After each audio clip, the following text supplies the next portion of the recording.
by my time here in Nigeria. So good morning, good afternoon, good evening, wherever it is you're joining in from. My name is Tumsia Meimunaman Isa, the Community Engagement Manager for Farmalat, and I will be facilitating this session today alongside Dr. Femi Kayode, who will be moderating the participatory session. So today we have quite an interesting topic. Why do I say this? We're going to be not just learning, like the regular learning, but we're going to be learning from real life case study from our sister countries. We have Botswana, we have Namibia, and we're also going to be, learning from experiences here in Nigeria from the Honorable Commissioner of Agriculture, Lagos State, Professor Junedu, and also the the Veterinary Council of Nigerian President in person of AIG Aisha Tubaju. So this is what I'll just take us through the introduction as usual. I'll also show up the agenda so that we have an idea of what we will be having today. I'll continue to share my screen as usual. Okay. All right. You can keep the introductions coming. I want to know your name and where you're joining in from. So today's topic, we'll be talking about the Nigerian Livestock Identification and Traceability Project. Lessons from South Africa, Botswana, and Namibia. So we all know that this session of ours is under the TECLA project. Can we please, all right, it's under the TECLA project, and this is just a slide showing the logo of our partners, Farmalat, MDog, Boehringer Ingelheim, Making More Health, and Ashoka. So I'll just quickly go to the agenda. So introductions for 3 minutes, which I'm already doing, a brief about Farmalat, a brief about Project TECLA, and then we'll delve into the main topic for today. We'll be having a 15 minutes presentation by Jack Ofori. I hope I did not murder the name, who is the Business Unit Manager, Technology Solutions, MSD Animal Health. And then we're also going to have a presentation by Melanie Nell, who is the Business Strategic Manager, Livestock Identification and Technology Solutions, MSD Animal Health, for another 20 minutes. Then we're having a case study, and this will involve experience sharing by the Honorable Commissioner of Agriculture in person of Honorable Bisola Olusanya. We'll also have another case study from Professor Junedu Usman, who is a professor of veterinary medicine and the former commissioner for animal health and livestock development, Sokoto State. I hope I got that portfolio right. And also AIG Aisha Tubaju will also be sharing her own experience as part of the committee handling cattle rustling in Nigeria. So they will have 7 minutes each to share this experience with us. And then, of course, we'll open the room for a discussion, questions and answers for 30 minutes, expert recommendation for another 5 minutes, and we take announcements and call it a day. So I'll just give us an overview of the eco pillars, which the TECLA project leverages. So we use video conference technology to leverage scarce healthcare resources, specialists sharing best practices, case-based learning, and continuous monitoring of program outcomes. So I will just briefly introduce Project TECLA to us. Project TECLA Africa leverages the ECO model as mentioned earlier. So we collect registration, participation, questions and answers, chat comments, and poll responses for our programs. Your individual data will be kept confidential and handled by authorized personnel. This data may be used for reports, maps, communication, surveys, quality assurance, evaluation, research, and of course, to inform new initiatives. Kindly note that this session is being recorded, and we'll be sharing a PDF version of the slides and also a recording to the session via the email you registered with. So these are just a few tips to make sure you enjoy your stay with us. Please have your camera on. That's if you're comfortable. You can or cannot, but we prefer to have it on. The facilitator will unmute you when you need to speak. And you can also use the raise hand feature in the Zoom when you want to speak. For those who prefer to type, you can use the chat function if you have any questions, comments, or you want to share your thoughts with us. So I would briefly be introducing just a brief about Farmalat. Just a few minutes, please. And I'll just give that for 3 minutes. Yeah. Hold on.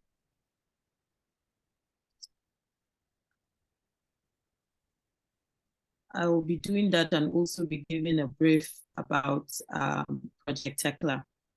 2 minutes, please.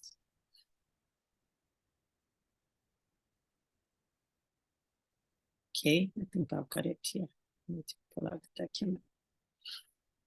So you can keep your introductions coming and let us know where you're joining in from, your name, and yeah, I think I have it here. All right, so I'll just be giving a brief about Farmalat. So Farmalat is an animal health social enterprise founded in 2019 with the primary mission of enabling easy access to affordable animal health care in underserved communities in Africa. Animal disease are the leading cause of losses of livestock to livestock farmers and pet owners, accounting for over 70% of the total damage. Unfortunately, the animal health system in Africa leaves little to be desired and goes a long way to adversely affect these farmers and pet owners who are the lifeline of our local food system. At Farmalat, we have been able to combine our relevance as a major animal healthcare brand in the marketplace with our mission of ensuring the easy availability, accessibility, and affordability of this animal health products and services across the country. We partner with local animal health professionals, mainly veterinarians, who in turn, partner with these local farmers and pet owners in building an inclusive system for sustainable animal health and disease prevention. We also foster a peer-to-peer network where access to regular animal health products, veterinary services, and pieces of training can easily be obtained, and learnings at various levels for farmers sharing during this interaction phase. In summary, we're enabling easy access to quality animal health across Nigeria and soon across Africa. Our Tekla sessions are a partnership between the largest privately held and owned animal health companies in the world, Boehringer Ingelheim and Ashoka. So Ashoka is an organization designed to support social entrepreneurs using the Making More Health platform. With the help of MDoc, our execution partner, our Tekla sessions move knowledge rather than people by utilizing digital technology like video conferencing application, what we're doing right now. And it is our utmost desire that you would find these sessions both useful and inspiring in your various chosen areas of specialty. Once again, I warmly welcome you to our ever-growing animal health community, where we derive absolute pleasure in helping you win. Please enjoy the session. So part of that introduction, I also spoke about the Project Tekla, and which means it's an acronym for Teleeducation for Clinicians and Leaders in Africa. So we're currently leveraging the ECHO model. And for my introduction, I briefly explained what the ECHO model is and why we're doing what we're doing. Basically is to steer capacity building for clinicians and leaders in Africa. And that's why we're here to share knowledge by moving this knowledge rather than people. We're leveraging technology to make sure we bring the brightest and the best minds in the room to share knowledge with our community. So thank you very much, and you're welcome once again. So I'll just briefly introduce our hub experts. Today we have with us AIG Aishatu Abubakar Baju, the president of the Veterinary Council of Nigeria. You're welcome, ma'am. Thank you very much, Lucia. Yes, ma'am. And we also have Honorable Bisola Olusanya, who is the Honorable Commissioner for Agriculture, Lagos State. She will be sharing, as I said, her experience in Lagos State, and probably other states can learn and try to model this these processes in your different states. I think Lagos State has been doing amazingly well in terms of revolutionizing the livestock, the agriculture space generally. And then we have with us Professor Abdul Qadir Usman Junaidu, Professor of Veterinary Medicine and former Commissioner for Animal Health and Livestock Production. I think that's the right, I will take corrections. I'm sure he'll correct me on that. Sokoto State, he'll also be sharing his experience with us from a case study in Sokoto State. And then we also have Jack Forey, who is the Business Unit Manager, Technology Solutions, MSD Animal Health. We also have Ilani Nell, who is the Business Strategic Manager, Livestock Identification and Technology Solutions, MSD Animal Health. So this combination, if you permit me, is a bomb. So kindly pay attention, get as much as you can, contribute as much as you can, and enjoy the session. We're going to take our presentation from Jack Forey. So Jacko, if you can hear me, if you're more comfortable with sharing your screen from your end, that's perfectly fine. I will stop sharing my screen and allow you to share it from your end. Do you mind? Is that okay? That is 100%. I hope you guys can hear me. Yes, I can hear you loud and clear. So I'll stop sharing my screen and you can go ahead and share yours. Fantastic. So Melanie will take over she will share her screen because we've combined the presentation. Okay, so you would go for 15 minutes and Melanie will go for 20 minutes. 100%. Thank you very much, ma'am. And ladies and gentlemen, good morning to everyone on the call. Thank you very much for arranging this big event today and for making us part of that.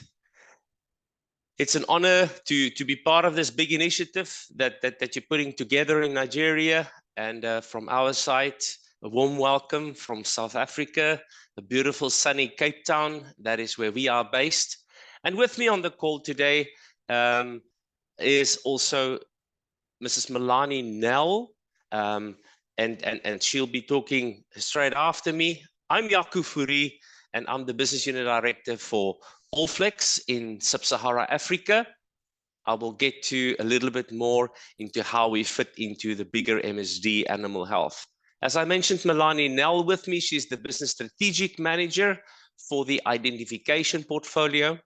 I also have other colleagues on the call. It is quite a few people from our Animal Health Division. Forgive me for not mentioning all their names, but we pushed for time and I would like to carry on. But specifically Dr. Twale from our Animal Health Pharma business that's on the call, Solomon and Michael, everyone else. Thank you very much, ladies and gentlemen. Honored to be with you today.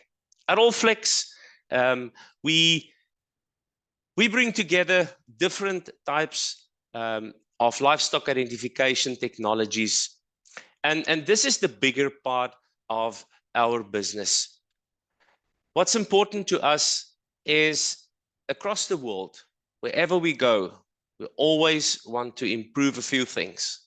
And that is productivity, profitability, and animal care to each and every livestock owner across the world. And our main focus is to service the needs of farmers and livestock owners. And that is what we've been doing for at least 65 years. So very proud to present the company or the brand Allflex within the bigger pharmaceutical company, MSD Animal Health. Next slide, please. So this might appear to be a very busy slide to you, but in short, I'm going to try and summarize it for you. Up until 2019, Allflex was a standalone identification and monitoring company, a global company, and operating across many, many different countries in the world. And then in 2019, MSD Animal Health, which some of you might be familiar with, a big pharmaceutical company, acquired Allflex. And so the Allflex brand and its people and its products became part of this unbelievable and definitely the best animal health company in the world. So as we speak today, the Allflex brand, very, very strong across the globe when it comes to identification, specifically identification of animals. And you'll see, we'll talk about identification not only of livestock animals, but identification of all species of animals. Allflex South Africa, we based down here in Cape Town, beautiful city of Cape Town. And as you can see, since 2019, MSD Animal Health not only acquired Allflex as an identification company, there were many others that followed. And the main reason why Allflex was bought and so many of these other companies after 2019 is to broaden our footprint in many other different species and also to become part, and as it was introduced at the beginning of your conference, is to be a bigger and the best role player in the technology space. And you might ask, so how do you bring technology and pharmaceuticals together? Well, I believe you will see a lot more of that today in the rest of my presentation, as well as in Melani's presentation. If you look to the left of the slide and towards the middle, you can see that since 2019, many different other acquisitions happened. Companies like Biomark was acquired by MSD Animal Health, and our Biomark division is mainly responsible for the tracking and identification of fish. SCR and QAG, or Quantified Ag as we better know it, gives us real-time monitoring of cattle behavior. LIC was another company acquired, and what LIC basically do is the providing of milking solutions together with our Sense Hub range, which is responsible for monitoring the live and real-time behavior of at this point in time, livestock, many different products in that range. And most recently, to the right of your screen, you will see that we've also acquired Leo and Fence. Leo, which we don't completely own, it's just a partnership. But regarding Vence, very exciting news, not yet available in Africa, but there we're going to talk in the future about virtual fencing and the technology that goes with that will assist us in virtual fencing. So all in all, our company is investing not only in the pharmaceutical products, but we're also investing big time in the technology. Because not only do we want to prevent and treat diseases, but we would also like to record that. And that's the reason for part of our call today. Next slide, please. Just some further information about Allflex and the brand and what we do across the world. As you can see on the slide there, over 500 million animals are identified or monitoring every year by our company's products. More than 40,000 animals are using our monitoring solutions, and that's what I referred to earlier. Over 80 million, and very important for this meeting specifically when it comes to identification of livestock, over 80 million new electronic identification tags are installed every year across the world. And then we're not going to go into any of the others because that won't be applicable for today's meeting. Next slide, please. We're in a very fortunate situation that we have many different manufacturing sites across the world. And please, just to be clear, remember that these manufacturing sites exclude any of our pharmaceutical manufacturing sites. These are only Allflex or technology solution manufacturing sites, 24 sites across the world. And then, as in any pharmaceutical company or any technology company, continuous research and new innovation and product development is of critical. So that is why we also have 4 different sites across the world, only looking at possible new technologies, possible new products, and those products that will take us into the future. Next, please. So to summarize it all, our offering is not only across species, many different species, from fish to sheep to cattle to camels, to name a species, it's all there. But our business is based on 3 legs. The livestock identification part, very much what we're going to talk about today. The livestock monitoring part, and then also the milking automation. Next slide, please. So let's look at these different legs that our company is based on. On the far left is our visual identification range. Those are the normal plastic ear tags that are used in cattle and sheep and also different other species. Then the second one is our electronic identification range, also known as RFID tags, or as we call them in All Flex, our EID range. Then we have a tissue sampling product range, all the different applicators that goes with that, as well as the readers. So what's important is that as a global leader in animal identification, it's important for us to realize that there is a big range out there. And traceability, biosecurity programs, the gathering of information, and many others are those bases that we build our company on. And we thrive ourselves to be the best identification and monitoring company in the world. So let's look at those companies in the next, let's look at those products in the next slide a little bit more in detail. And unfortunately, we don't have the time to go through this, but hopefully you will get a good idea of what we are busy with every day.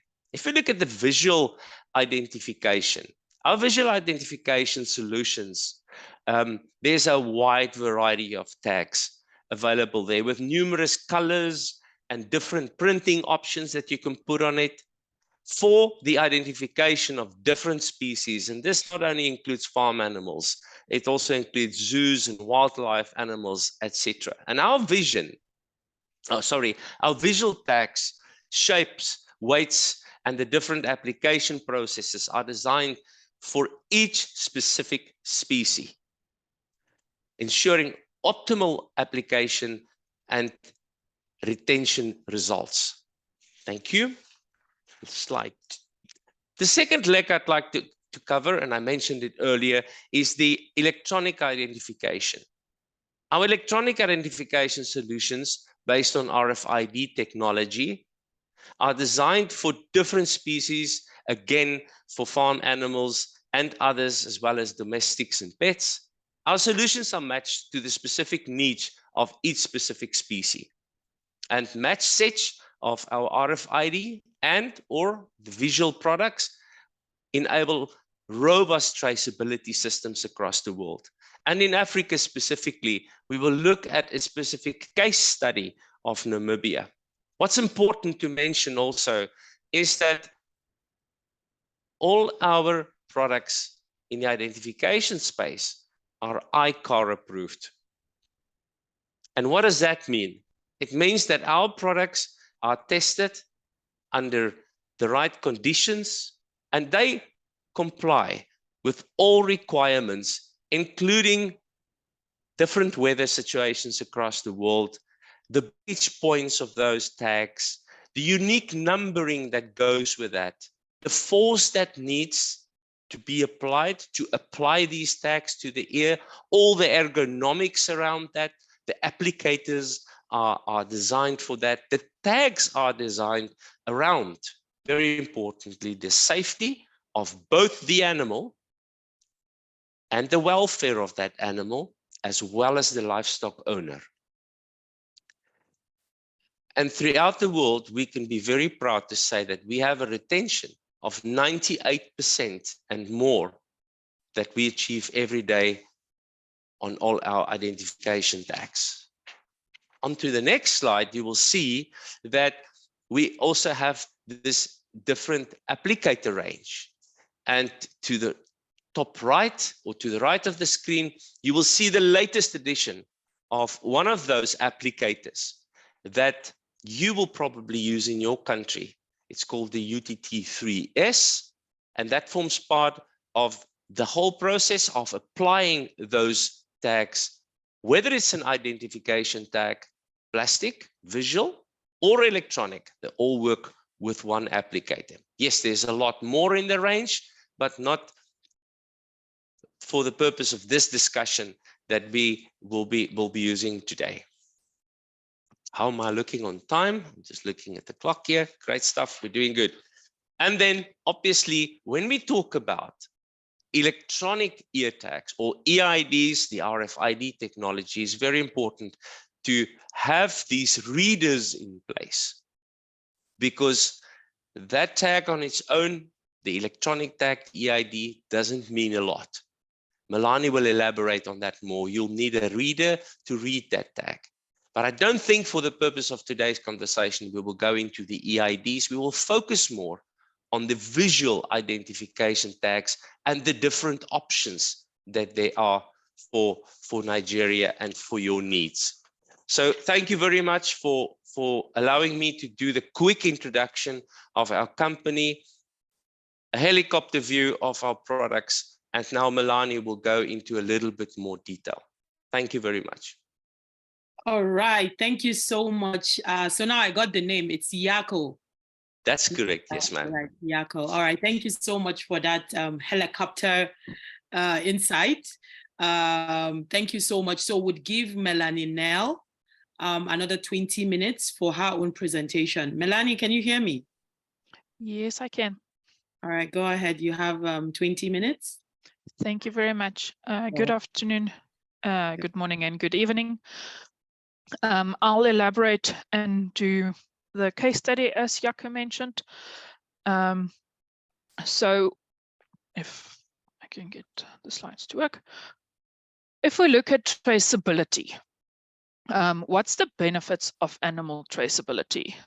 It all comes down to single animal identification and what are we recording for that single animal.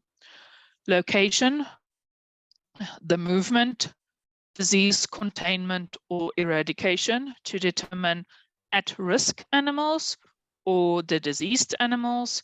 We can record vaccination programs, also inspection, certification, and fair practice in trade. And then if all of this is recorded, we can guarantee food safety. So how is this then actioned? So the World Health Organization for the World Organization for Animal Health redefines animal health to include registration of individual animals. Registration refers to collection, recording, securely storing, and making information accessible and usable by competent authorities. Animals then be followed with single identification number during all stages of their lives. The success of any national traceability schemes depend on having a central database managed by competent authorities and using ICAR-approved tags to identify individual animals. And these numbers that the animals are identified by will be produced by the central database and then recording their movement in a country or a region within this central database. How is this then done in practice? Animal identification means the combination of identifying and registration of an animal individually with a unique identifier, which will be a unique number.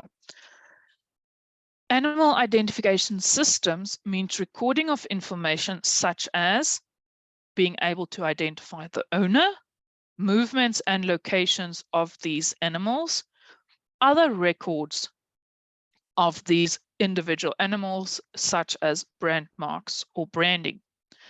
Animal traceability means the ability to follow an animal through all stages of his life. If we then look at Namibia cattle traceability scheme as a case study as to how the traceability was successfully implemented, as well as what does this mean for Namibia. So Namibia started with their cattle traceability scheme in early 2010s. This is a scheme that uses both a visual and an electronic tag that has the same number on them, and one of each tag goes into one of each ears of the animal.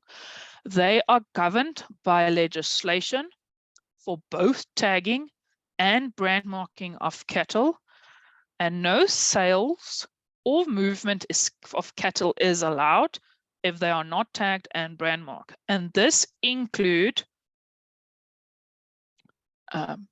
movement between farms, because your farm is registered with their lit system. So they've also included a zoning strategy as prescribed by the OIE to do subpopulation management for movement management. This then created a veterinarian cordon fence that created a foot and mouth free zone that's done without vaccinations in the southern part of the country. And this free zone is declared by the OIE, and this opened them to international trade that includes meat exports to the European Union. How do they manage this? They have a NAM list system that is a central database which generates unique numbers to be printed on the tag. When these tags arrive in Windhoek, it can then, the farm owner will walk into and say that he wants the following amount of tags for a specific farm that's registered on the system, and he gets allocated numbers. That all gets captured in the back of the system to which farm these numbers went. They then maintain the data of farms and cattle on specific farms. It includes movements between farms as well as ownership change when selling the livestock. If we have a look at how the layout works for the different sub-zones, so the south, the bottom white part is a southern zone that's vaccination free and declared free of FMD. They have the green side, more consisting of communal farmers, that borders Angola, which is not FMD free. That's why it's called a protection zone, that gets managed, as well as the infection zone in the right-hand side. This is also managed by having different quarantine facilities, the blue blocks, that they use should there be an outbreak. So back in 2015, they had a foot and mouth disease outbreak in both the protection and infection zone that borders in Angola, because the cattle can freely cross the border and came in contact with buffaloes that carried the disease. So it was the first time in 27 years that they had an outbreak, but they were able to control it to the areas because they already had all these practices set in place. They managed to vaccinate 600,000 animals against the disease and had a 90% vaccination coverage, and did the containment and could still freely trade in with the southern part of Namibia to the European Union because it did not spread and it was containable. Then the picture in the right-hand corner just indicate what their requirements is for cattle. That includes the branding and the tagging, and then the legislation act that requires both of these. If we then take this case study and we move it over to Nigeria. So what is on offer for Nigeria from the tag point of view? So the central database will still be needed to be managed by a competent authority. So what is the tags that we can offer that will make part of the full traceability or make traceability possible? So first on, we're going to look at the option for visual tags with a QR code on it. It is a 2-piece tag. The male and the female is the same color. On the right-hand side is the outline of how the tag will have the QR code in the neck, and the numbers will still be printed on the bottom. The printing is visible for up to 2 meters, as well as the should there be writing on it, there's still space between on the tag so that a management number of the farmer can still be written on it. And the tag and the tag printing and the pen that you write on will last the lifespan of the cattle or the animal. Jaco also mentioned that we pride ourselves. These tag sets are ICAR approved, as well as the retention rate that is more than 98%. Which also helps. The applicator, the UTT3 is both used for visual tags as well as electronic tags. So only one applicator is needed should the farmer decide to use both. If we look at option for electronic tag, it will also have a unique number that will never be repeated. The number is physically printed on the outside of the tag, so the number can still be read even without a scanner. But for the scanner to read the tag, the inside of the tag contains a microchip copper coil, but has no battery in it. So it's a passive tag. The reader needs to come within 30 centimeters to activate this copper coil to read the microchip to be able to show you the unique number as indicated next to the reader on the right-hand side of the slide. So the reader is the enabler. To read the tag, it captures the unique identification number. This then can be transferred to an application or a computer program to then be exported in a supporting file type that can be imported into the central database. This will then be done for capturing movement, ownership change, and then the readers have a capability of doing a GPS pinpoint location on scan. This will also be included in this extraction out of the reader that can then be added to the central database to confirm that the farm that it was scanned on is this GPS coordinates, and the farmer says that this is his farm's GPS coordinates. The third option is a combination. This is what Namibia currently uses, but it's to have a visual and electronic tag that has the same unique identification number on it. It gets printed on the visual tag, it gets coded and printed into and onto the electronic tag.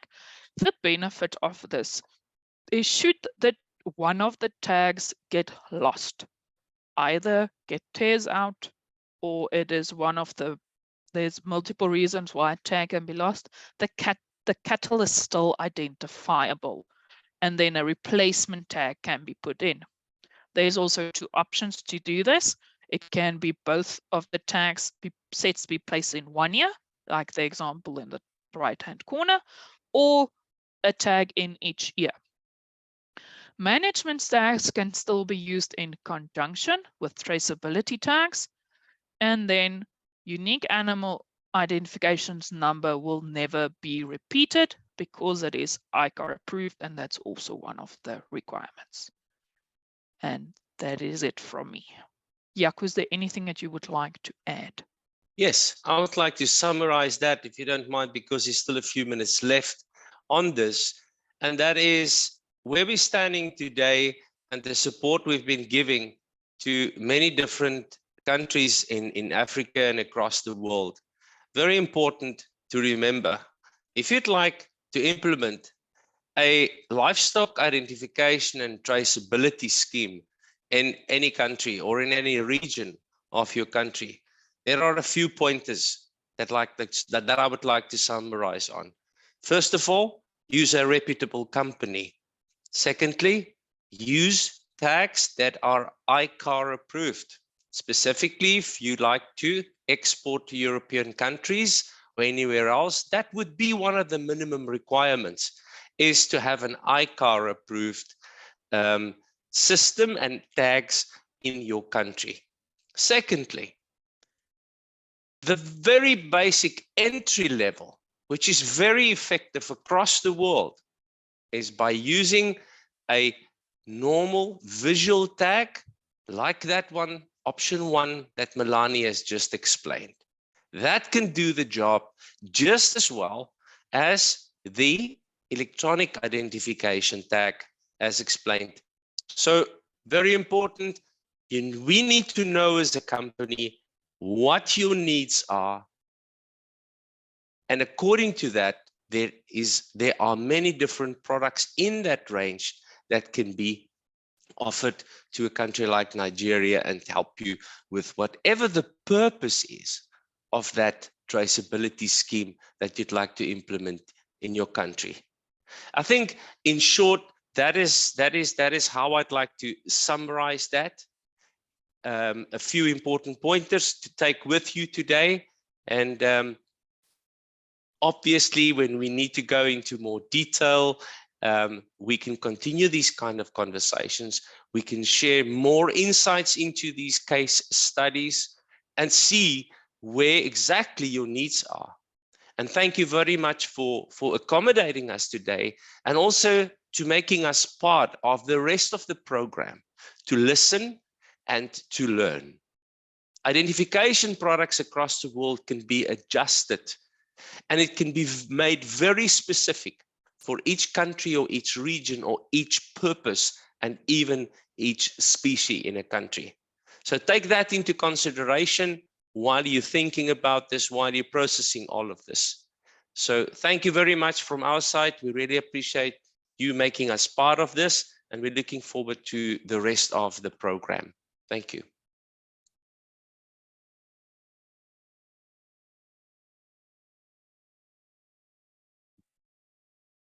So, Dr. Tumsi, are you on? Oh, I didn't know my mic was off. All right. All right. Thank you so much, Jaco and Melanie, for that beautiful presentation. I hope everyone in the room has picked one or many things, I hope. So based on the agenda, after this presentation, we're going to be having experience sharing from Honorable Commissioner of Agriculture, Lagos State. So I'm just going to list out their names, and we're going to take them in that order. Honorable Bisola will come first, and then Professor Junaidu from Sokoto. He will also share his experience with us. And then AIG Aisha Tubaju, who is the president of the Veterinary Council of Nigeria. So Honorable Bisola, if you're here with us, kindly unmute your mic, and then you have the next 7 minutes. Is she here? No, she just sent me a message that she's having network issues. So I think we can take Prof. Okay, so let's take Professor Junaidu, yep, and then once she comes back in, we can take her next. All right, Prof, sir, good morning. If you don't mind, let me add a few appellations to what Prof has done in Sokoto. Morning. Yep. Good morning, Prof. Yeah, morning, Doc. How are you? Good, very well, sir. So Prof has done an extensive work with the cattle breeding program in Sokoto. I think Prof's network isn't very good. Prof, are you with us?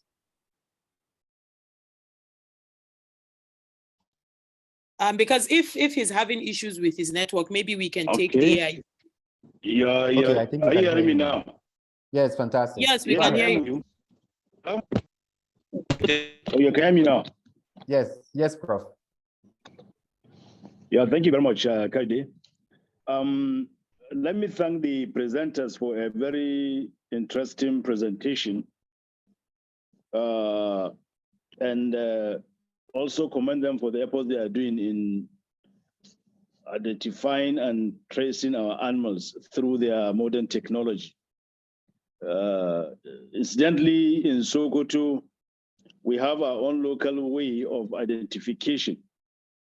It may interest you to note that every evening, our animals comes out from each and every individual house to go for grazing unaided, and they'll come back and each of the animals will go to his house without any guidance, so to say. This has been in existence for centuries, and it's so interesting.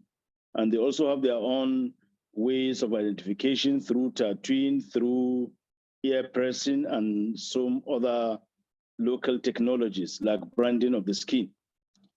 In Sokoto State, during my tenure as the immediate past commissioner for Animal Affairs and Fisheries Development, at one time the commissioner for agriculture, we have tried as much as possible to ensure that we improve on the livestock production in the state as well as in the country.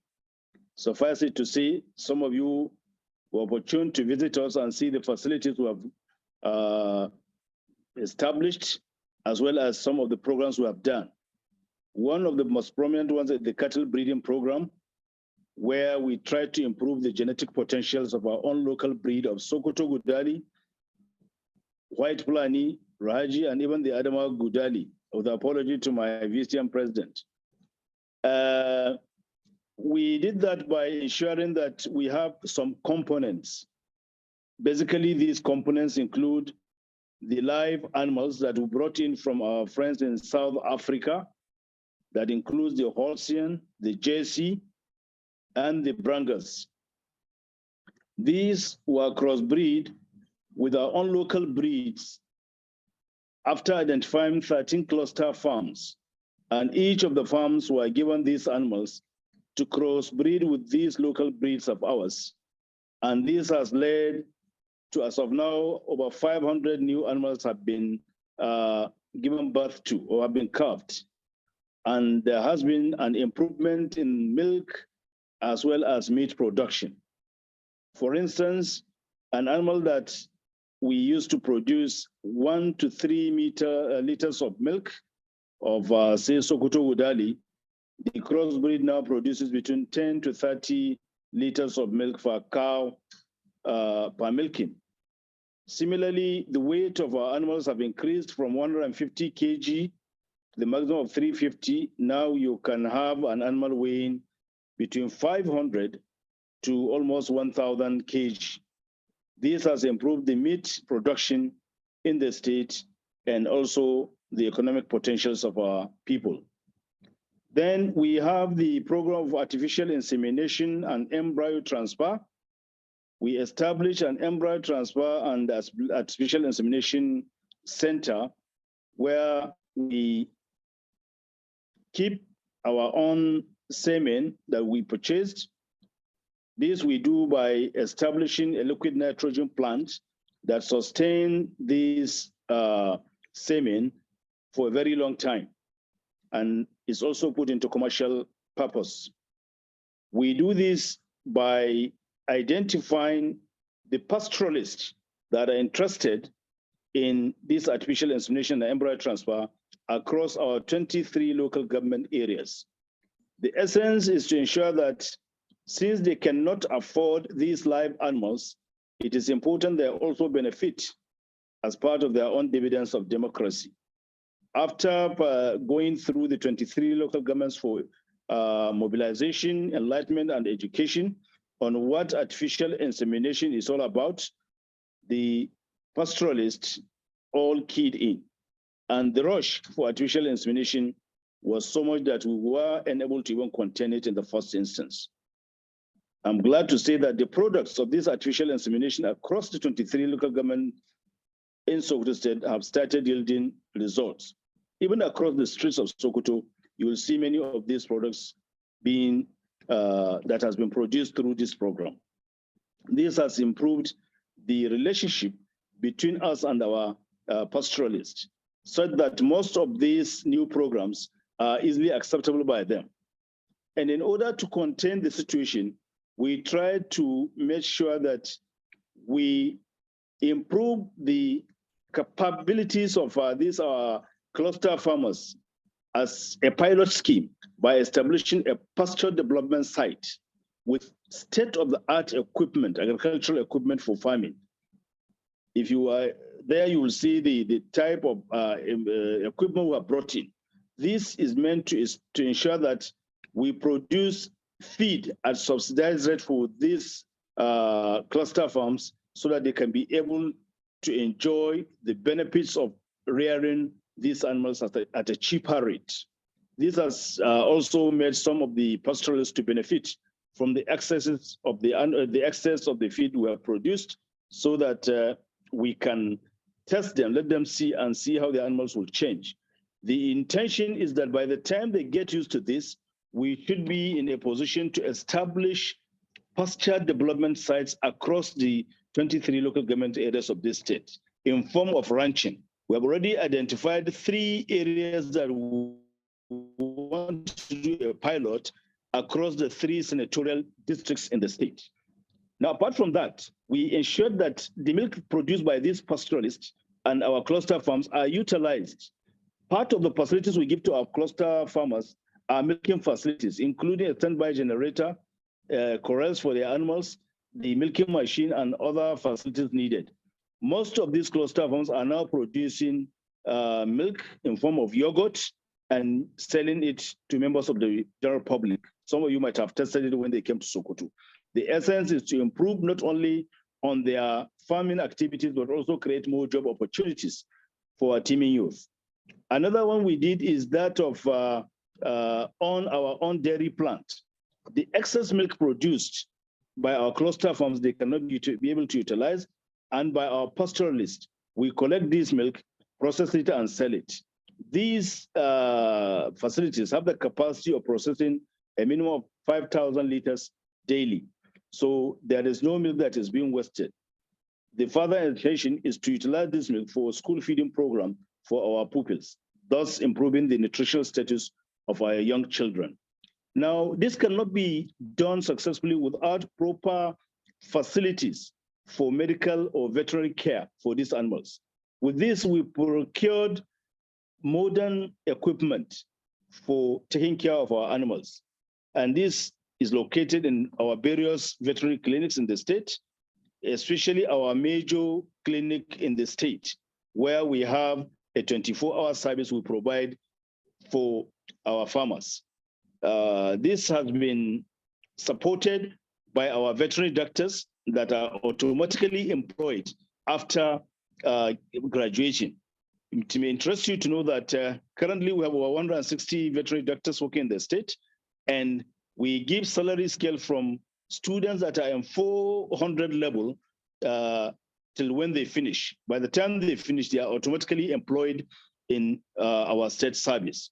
This has encouraged many of our students, particularly female, to study veterinary medicine, and we are getting results.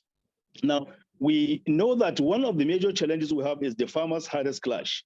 What we tried to do in this area is to establish a committee that is headed by me for the settlement of farmers' hardest clash.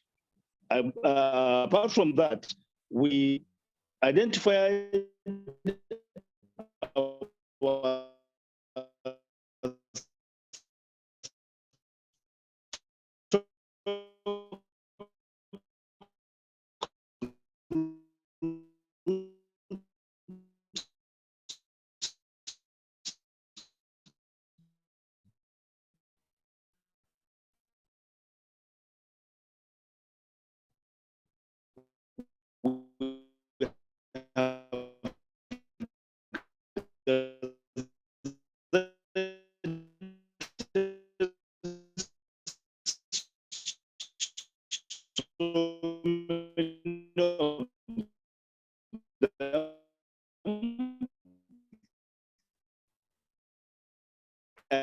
and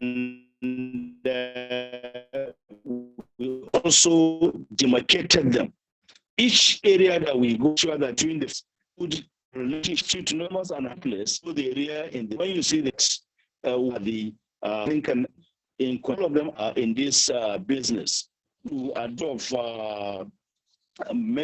We make sure that in all our clinics we provide.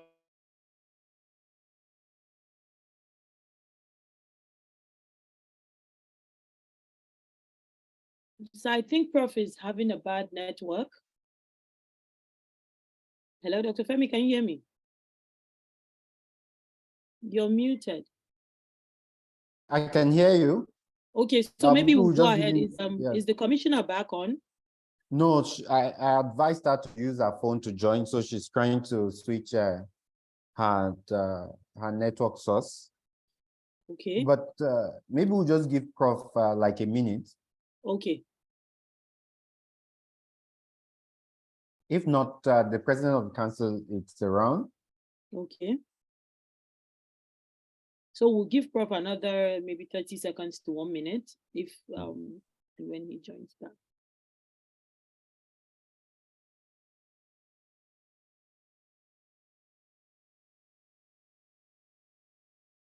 All right, so maybe Dr. Tumsa, if you don't mind, we can just take on the president of the Veterinary Council.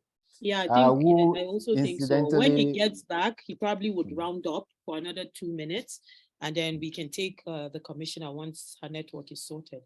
So we can take the president of the council for another 7 minutes. Ma'am, the floor is yours. Thank you. Thank you very much, Tumsia, for having me this morning.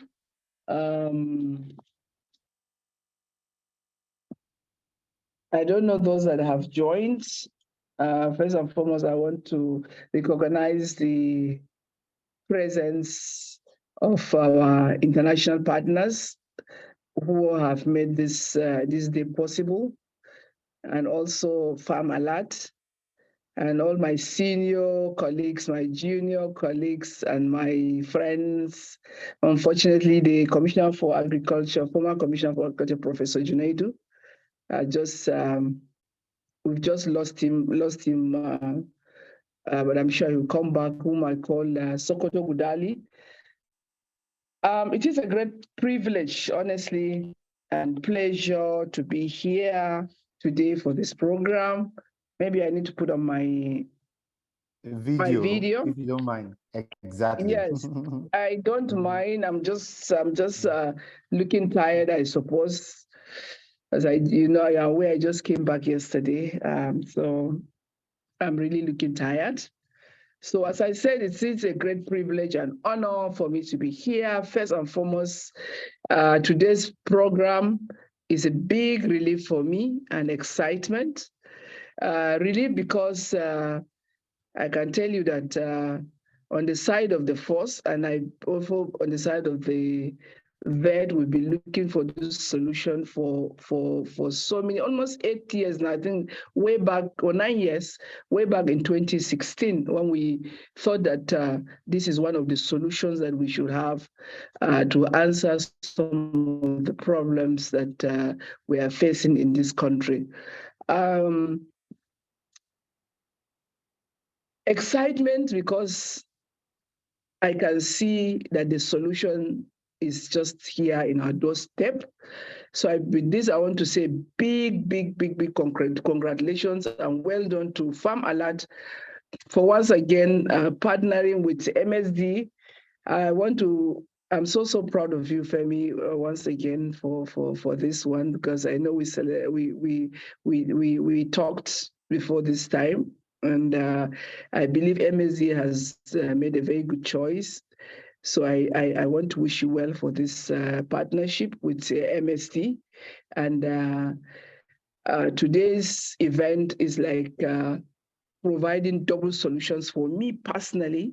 First, as a vet, that we will be able to identify and trace our animals in terms of disease control, in terms of even the population of cattle in Nigeria. I think we should have reached that position whereby we should be able to do businesses, international businesses with our cattle, because we have that population. So that this, I believe, would also help us immensely. And as a police officer, I believe it is also a solution that we have been looking for so many years. As I said, more than 9 years ago, we've thought of this. So this is a double solution for me personally. So congratulations, MSD and Farm Alert, for this very beautiful gifts that you have given us, or you're about to present to us into the Nigerian markets. I want to go back in time as a throwback in 2016. That's, in fact, around 2014, 2015, 2016, Nigeria was faced with a very big challenge of cattle rustling. So we looked for solutions all over the place. And at that particular point, the then Inspector General of Police thought it wise. There was a conference which was actually under our office, the First Animal Branch.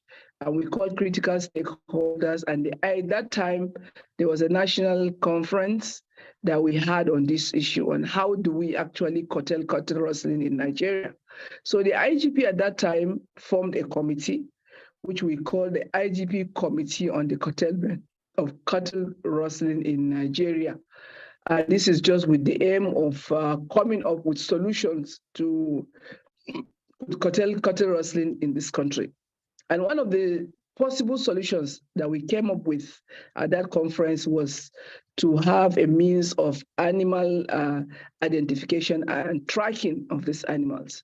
Because, and I saw from the presentation this morning from our partners, I could very clearly see this thing that we thought of almost 9 years ago, that at least we should be able to put this ear tags. And from the point, we have control posts all over the country, manned by our very eminent veterinarians from the office of the CVO and the Nigerian National Quarantine Quarantine Services of Nigeria. So at those points where we stop these animals, if they have these tags and we have the reader at those points, we will be able to identify whether those animals that have been reported stolen are the ones that are loaded on the truck. Apart from loading and offloading and so on and so forth, I think this is a very excellent solution that has been given to us. And at that time, we also thought that there will be a station kind of whereby we have the database domiciled with the Nigerian police. I don't know in this arrangement if something like that has been thought of. I spoke with Femi when I saw this flyer, when I discussed with him. I told him that I think there should be a possibility of partnership with the Nigerian police force, because this is a project, even for this is a project that cannot just be left with Farm Alert. It should have a national look, being piloted or handled or domiciled by Farm Alert, but we should be able to come with a national strategy or national policy whereby all the critical stakeholders will be taken on board, including the Office of the Chief Veterinary Officer of Nigeria, the Veterinary Council of Nigeria. For us there, we're excited. At least it's going to give us a lot of opportunity to put in more into the livestock industry. And at that time, we look at other stakeholders from the National Union of Transport Workers, Mieti Allah, Cattle Rearers Association of Nigeria, and so many other associations that we believe should be able to partner.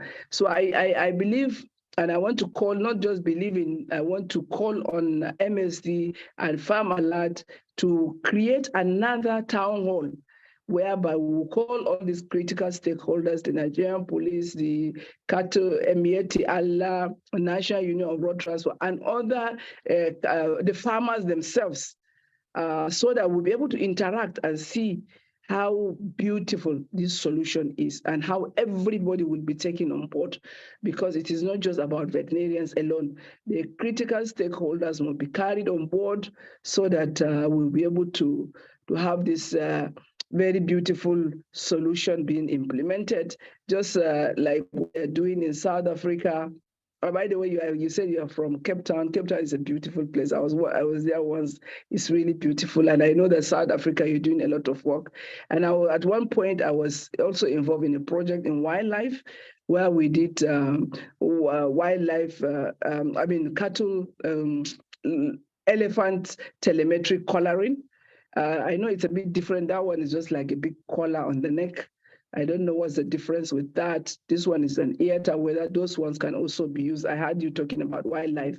So we did that elephant telemetry collaring at the Yankari Game Reserve to preserve the last surviving elephant population in West Africa, actually, whereby we have been battling with poachers. So we did the telemetry collaring, and I believe this one that you said it's for the lifespan of that animal. I think it's a good one, because that one I remembered, the one that was brought from the US. You have to change it, I think, at some point, or you have to change the battery, as it's quite cumbersome. So I believe we can also bring in the wildlife services department to also look at how we're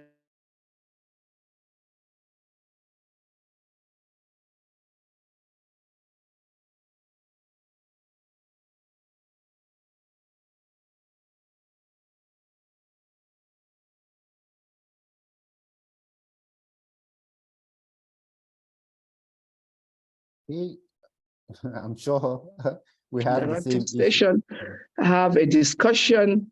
Sorry, is there a problem? You can't hear me, Femi? But we can hear you now. Kindly go ahead. Okay, I was cutting. No, sorry. Yes, but it's fine now, ma'am. Okay, good. So I said, finally, I want to congratulate MSD and Farmalad and the entire veterinary profession for this very beautiful revolution that is coming. And I look forward from the side of the police, whereby we can sit together, MSD, Farmalad, and the Nigerian police, and see how we can also look at it from the security point of view, where we will be able to bring solutions against cattle rustling in Nigeria, which is a very, very big problem. And that's part of the ways we are having all these bandits funding themselves. They rustle cattle, sell, and get funds from it. So let's talk, engage more stakeholders, so that we'll be able to have a one-stop shop that will address veterinary needs, the needs of the farmers, as well as security needs for this country. Thank you very much, and congratulations, Femi and MSC, for this beautiful partnership. I know that apart from the animal identification, livestock identification, apart from the animal identification and traceability, I'm sure you come up with much more. So I know that this is a big one for us all. Congratulations. I'm so proud of what you're doing. Thank you so much. Thank you, President of the Veterinary Council, AIG Aishatu Abubakar Baju, and also the chairman of the IGP Committee on Cattle Rustling in Nigeria. So happy you were able to join. And then, of course, to add to the content and the quality of the conversation, it's almost always nice to have you in conversations like this. So we're going to open the room up to brainstorming here and there. I see a couple of hands raised. I see comments on the group. I don't know, Professor Junaidu, if he's still on. We still have our MSD partners. Professor Junaidu, you want to give a concluding thought to your talk? Yes. All right, fantastic. Yes, please go ahead. Thank you very much. Yeah, I wanted to conclude by... You're welcome, Sokoto Budali. Adam, I learned you out of the country. Yes. You're welcome back. Thank you. Yes, I believe this is a very good project, as said by Madam, and I think what needs to be done is for the Federal Ministry of Agriculture to invite stakeholders, including the police, and other relevant stakeholders, especially from the states.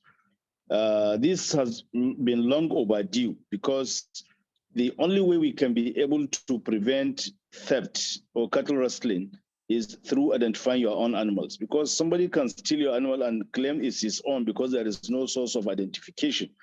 If this is improved, and I think the government should be able to fund this wholly, because a lot has been done to the crop section. I've always challenged the Federal Ministry of Agriculture when it comes to provision of funds for livestock development. You know that the attention given to crop section is always terribly skewed against the livestock subsection. Now, this is the type of work the Federal Ministry should be now thinking of doing. And this can also engage a lot of our veterinarians that are not having anything to do, or they're not doing very active when it comes to employment opportunities. We should use this issue of anthrax to make very big impact into this project. And with these partners from South Africa, I'm pretty sure we can be able to even conduct a census for our own animals. There was a time when the census was to be conducted, we suggested and presented a memo that the census should also include the population of animals. Of course, it wasn't successful because we were told the time was too close for that. The Federal Ministry of Agriculture should please ensure that the population of our animals are well known by going into animal census, and we can use that opportunity to also be tagging our animals through whatever means the federal government can be able to do. This will go a long way in preventing cattle rustling and also improve on the security situation of not only our livestock farmers, but also that of our livestock. Thank you very much, Femi. All right, thank you so much, Prof, for that very useful conclusion. Prof, please still stay on. We are just going into a robust discussion, and it's going to be slightly very frank. We've had a presentation from MSD detailing what they can do. And then, of course, the president of the council has also recommended the partnership we have with them. But I want to quickly state something. So we have a distribution center in Taraba, and our goal in Farm-Alert is to see how we can ensure that cattle owners can effectively take care of their cattle with the solutions we provide in Farm-Alert. And this is, well, except if we get an invitation, which I think we will, from the Nigerian police, and then the Federal Ministry of Agriculture and Rural Development. And of course, with state governments, we are looking forward to those invitations. We are strictly doing this to help the farmers that we cater for, to have a much more structured way of listening to them, taking care of their cattle, and then, of course, helping them organize their details. So this is a lot more, for now, a private partnership with MSD, but it has a national outlook. And I want to also open up the conversation when we get there, because I see somebody write in the chat that the Federal Ministry has also launched something like that. What are the downsides? Do we rely on government? What do we need to do? The governments are here. And we'll just open up that conversation that way. But before the first question and then the comments, reading out the comments, I want to recognize the presence of Dr. Charles, former president, national president of the Nigerian Veterinary Medical Association. I want to also recognize Professor Fashina, who has just been appointed recently as a leader in ECOWAS, in charge of the intelligence for epidemiology. I also want to recognize Dr. Miriam Mohammed, the Executive Director of NVRI. Thank you so much for joining. I also want to recognize a director in the Federal Ministry of Agriculture and Rural Development, Dr. Dupe Hambuli. I want to also recognize the Dean of University of Jos, Professor Bameyi, the Dean, University of Ibadan, Professor Ola Davis. Thank you so much for joining. I also want to recognize Professor J.D. Amin. Thank you for joining. And also somebody, I really didn't think he was going to join, but I guess he must have seen the invitation from the status of the president of the Veterinary Council, the former president of the Trade Union Congress of Nigeria, also one-time governorship aspirant of Taraba State, Honorable Boboy. Kegama. Thank you so much for joining. All right, so let's start with the first question. So we have all established that cattle traceability and identification is a good program. Is anybody negating it? Do you think that is we should not go that route? If you think we should not go that route, maybe a quick comment on our chat box will make us point you out and then ask you why you think so. So we've established the fact that the identification and traceability project, it's something that is necessary. So the previous solutions, why has it not worked? Professor Junaidu, I think you might want to take on this question first. I see a couple of hands raised up. Somebody wrote on the chat board that the federal ministry launched a project last year. And unfortunately, some of us are not aware of it. Why are government-led initiatives not very effective? Prof, you want to start with that? Well, thank you very much, Gaide. I think, as you have also said, I'm not aware of the launching of the program. And you can imagine as the, pardon me, Prof. Yes. Just a brief moment. As the, you were commissioner. Yes. And you are not aware of a project launched by the government. Yeah, I wasn't aware actually. So why are government-led programs not very effective? No, sorry, can I say something, please? Are we saying that a project like this has been launched by the federal government of Nigeria? When? Yes, so that's what somebody said on the chat, and when I saw that on the chat, so. I quickly went to the website. As a AIG in charge of veterinary services, so the entire animals in Nigeria, and first animals, and also the president of the Veterinary Council of Nigeria, I'm hearing it for the very first time that there was a national launch of this, except if that person is from the ministry and is telling us from reliable. But then, if there is any such thing, I'm sure that the council should have been invited. The police, also in my capacity as the AIG in police, should have been invited. And the professor, the Sokoto Kudali, my very good friend and brother, being the commissioner for agriculture for so many years and has impacted, in fact, two-time commissioner in Sokoto State.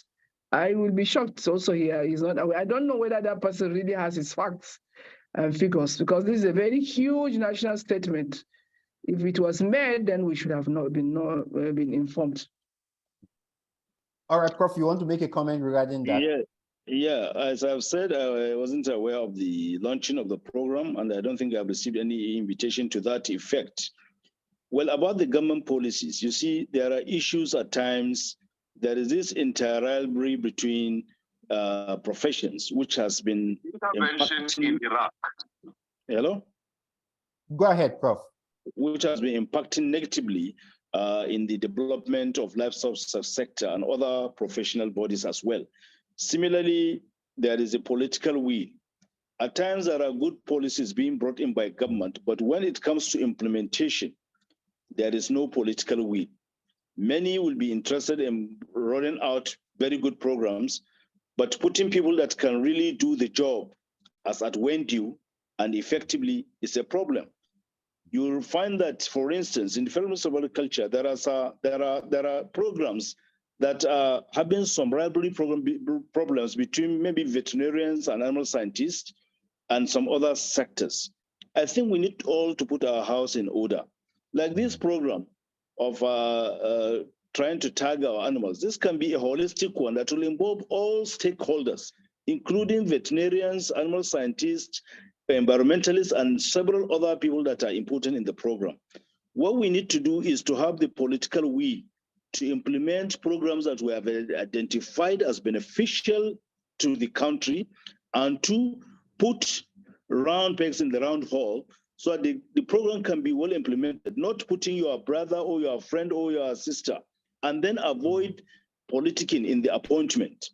You may have some competent hands elsewhere, but because of the differences, even in the political situation of the ministry or in the political situation in the country, you'll find that people are not being placed there to do the job. If we can avoid this type of thing, will be able to bring people from every sector, including private sectors, that can be able to develop our livestock industry and other sectors of our development effectively and efficiently. This, I believe, we will do that. We should be in a position to move this country forward. Thank you. I thank you so much, Prof, for that. I think there's a leadership issue here, and I think with programs like these that should receive a lot of national publicity and ensure that every stakeholder, as you have mentioned, Prof, is carried along. So how do we go forward? The population of Nigeria is about the largest in Africa, over 200 million. And then we're going for almost 500 million by 2040 or 2050. And of course, we have issues around our livestock. We are not able yet to identify, we are not able to trace the issue around anthrax. We held a meeting earlier early, like two, three or 4 weeks ago, and we're talking about anthrax outbreak in Ghana. And less than 2 weeks, we had an anthrax outbreak in Niger, and now we have it confirmed in Lagos. I want to call on somebody. Let me call on Dr. Ghanaian Nahoro. How do you think we can start getting our leadership structure right vis-a-vis the national issue around cattle identification and traceability? I see Professor Raji also around there. Professor Raji is the former dean for University of Ilorin. Welcome. So Dr. Ghanaian Nahoro, where do we go from here? We cannot even start talking about exporting our meat like Namibia. Namibia is a much more smaller country. Where do we go from here? How do we resolve this issue? How do we move forward? Dr. Gani is also a student in the NIMS, the National Institute of Policy and Strategic Studies, and also the chairman, Continuing Education, Veterinary Council of Nigeria. Go ahead, sir. Thank you, Femi. Thank you, Femi, for always organizing things like this. I think first we all need to have an agreement, a consensus among the veterinary community that we cannot even continue to do, and now that census for livestock has to be conducted. That consensus is very important because we keep on going on as if nothing matters, relying on guesstimates that are not reliable at all.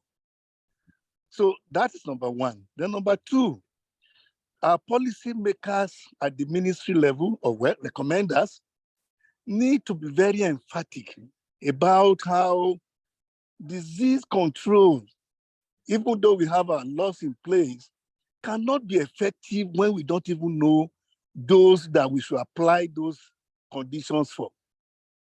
I think those are the two things that we need to be intentional about. And it all resolves around us, not outsiders. I agree that in this country, anything that does not have enough money to go around, people will not take it seriously, but we need to put our professional integrity into all of this and begin to drum it from now on. Femi, I think that's just about what I have to say for now. Thank you, Dr. Ghanaian. I'm going to take one more question in that regard, and I'm going to call on Dr. Charles Ibe. So where do we get it wrong, our leadership? You know, so Professor Junaidu mentioned that you have a national program and you're putting your brother that you know clearly will not be able to do the job. Dr. Ghanaian also mentioned that once money is not going around, people, you know, are being part of some government establishments, and sometimes you just understand that people stop a program that should benefit all for their own selfish reasons.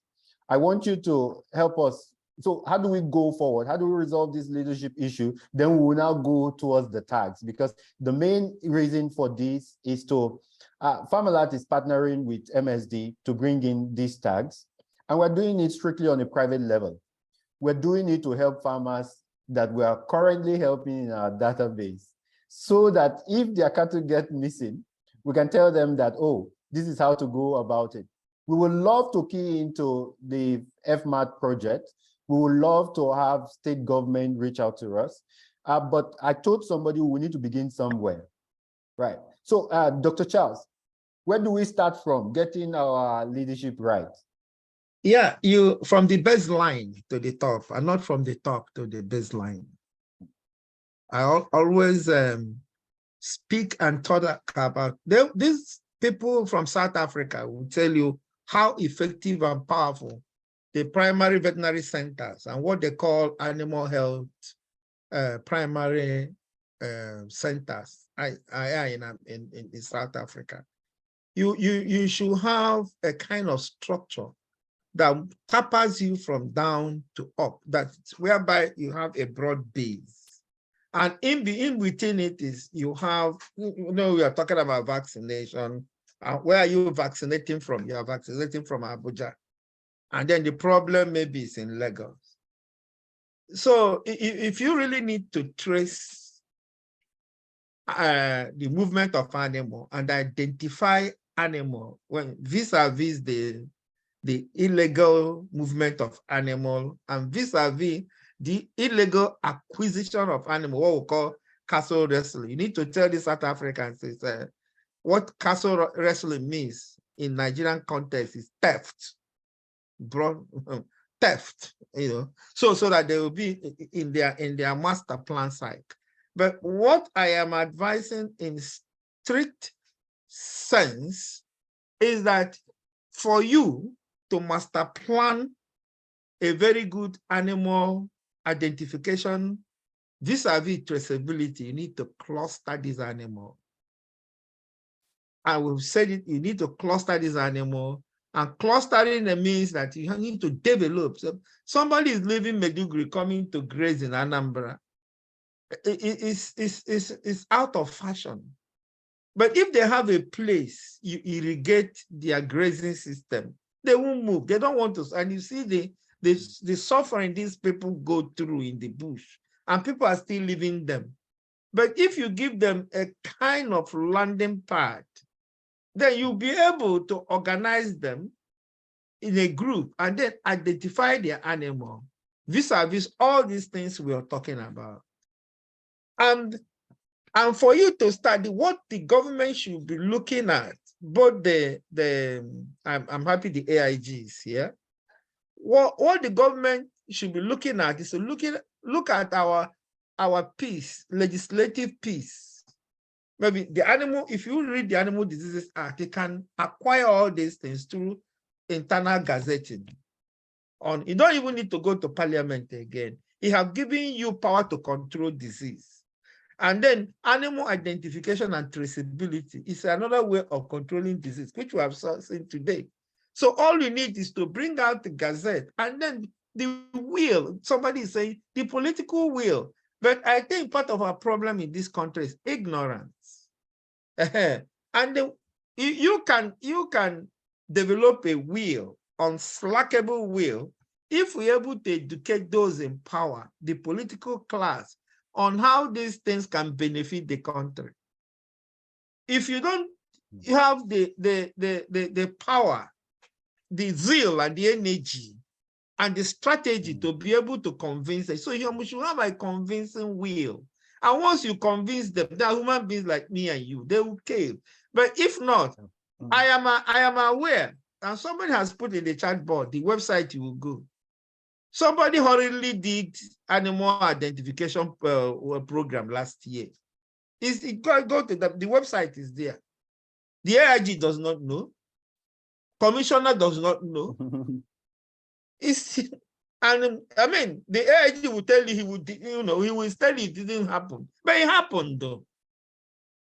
And I know it happened. And I'm glad that the person you are dealing with is a stubborn personality like me. He had to push, because I don't like people saying, oh, what somebody is saying is a lie. No. You need to move beyond what he's saying to be able to investigate whether it's lying or not lying.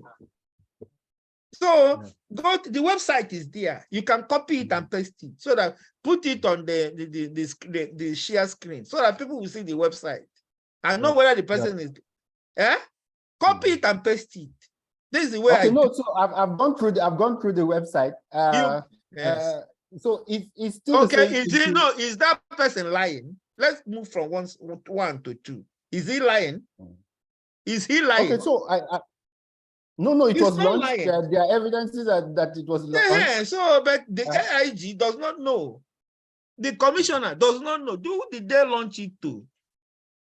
Which means that it was done as a cult. It was done as a secret thing. It was so. Does he supposed to take that dimension? And that's why when people like me talk, people say this radical has come again. But we need to push our facts. Most times facts can be bitter. You can see this embarrassment among international observers that something of this dimension happened and nobody of a responsible position knows that it happened. So at what dimension did they take it to? Or you see, the thing is that they might go and Google something and say, come and do it in secretly. Come to one hotel and then whatever what do you call it? Take travel allowance. And it ends in travel allowance for those informed. Meanwhile, leaving the real issue, we should take the issue and face it as it is. Call a spade a spade. Please, let me stop at this point. All right, sir. All right, sir. Thank you so much. So we are looking for a way forward, but I always believe that any successful government implemented project has to be privately led. Has to be really privately led, and we hope that the government people on the call are listening and are able to take words back to the government and tell them that we were at least aware of what brilliant solution they brought. I want to talk more on detailing exactly what we are going into with MSD. Ranching. I want to call on the president of the Veterinary Council. Before we established a distribution center with a very huge support from the Veterinary Council, from the president of the Veterinary Council, Shetu. I used to think, and everybody believes, that cattle just roam around. I saw a brilliant and a model of ranching. Most cattle on the Mambila are ranched. Madam President, you want to tell us about the ranching programs on the Mambila?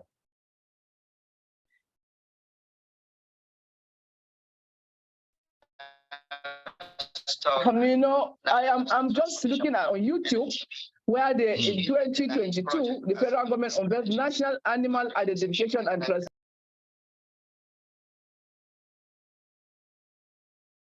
Okay, Madam President, we cannot hear you. Okay, can you hear me now? Okay, we can hear you now. Okay, I said I just got started Googling, Google, and shockingly, I just found out the federal government unveils national animal identification and traceability system. And I see the honorable minister there. That was in November 2022, sometimes in 2022. So I'm truly shocked and embarrassed, to be honest. But anyways, maybe it's a discussion for another day, just like my senior colleagues and former president of NVMA said. It was an era that so many things were happening at the same time, and there was really no impact, because if the Veterinary Council of Nigeria and major or critical stakeholders in the veterinary profession are not aware that this has been launched, and unfortunately there is no representation here on this platform from the Federal Ministry of Agriculture. And like I said, we need to really sit again, Femi, and have another town hall and have a discussion. Because even if it was done, I think it was just done on a political matter to say something has been launched for whatever reason. But I don't think it's time for us to discuss it. But anyways, back to the Mambila Plateau. Maybe is Comrade Bobo Balakaigama still online? Is he still on? Femi? Yes, he's on the call. Oh, he's still on the call. Maybe he will have told us. But anyways, on the Mambila, I think we have a very, very, very beautiful setting on the Mambila Plateau. And I can proudly tell you that although we have, because with this one now, we'll be able to know what we're talking about. Like, I think, is it Dr. Ibe that just talked about, if without this identification, or is it Professor Junedu, what are we every day we just extrapolate. Oh, we have over 20 million, or is it 25 million cattle population in Nigeria? But nobody can really say, because we have not really taken our time to do livestock census or animal census, even the dog population and so on and so forth in Nigeria. So we can, that one will really be a big problem for us when we're coming up with a national policy, even preparing, even budgeting. How do you budget for something or a population that you're not aware? Every year you're extrapolating. So when you go from the Federal Ministry of Agriculture, you are now budgeting for X number of cattle. You buy 20, let's say, LA, targeting 20 million, maybe you have 30 million, you don't know. Or it's either the implication here is either you over budget or under budget. So we have just been really playing around, honestly, and it saddens me. But when on the Mambila Plateau, still on the aspect of extrapolation, I want to tell us that reliably that the Mambila Plateau has the highest number of livestock in this country. Here, down here, we call it down because we are up on the mountains. So usually we call the people down, we are up there. Here, somebody has 200, 300 heads of cattle, you say, oh, he has large heads of cattle. But Comrade is here, who is a Chiro Mambila, can tell you that on the Mambila Plateau, if you have 1,000, 2,000, 3,000 heads of cattle, in fact, you are not counted among the people that have livestock on the Mambila Plateau. We're talking about people that have 10,000, 20,000 heads of cattle on the Mambila Plateau, and we have a lot of them. Those that have 1,000, 2,000 are just too many to count. So, and we have a very beautiful arrangement on the plateau because we have a grazing land. So livestock owners do not just go and start grazing. You see people grazing from one point to the other that your animals are looking. No. You are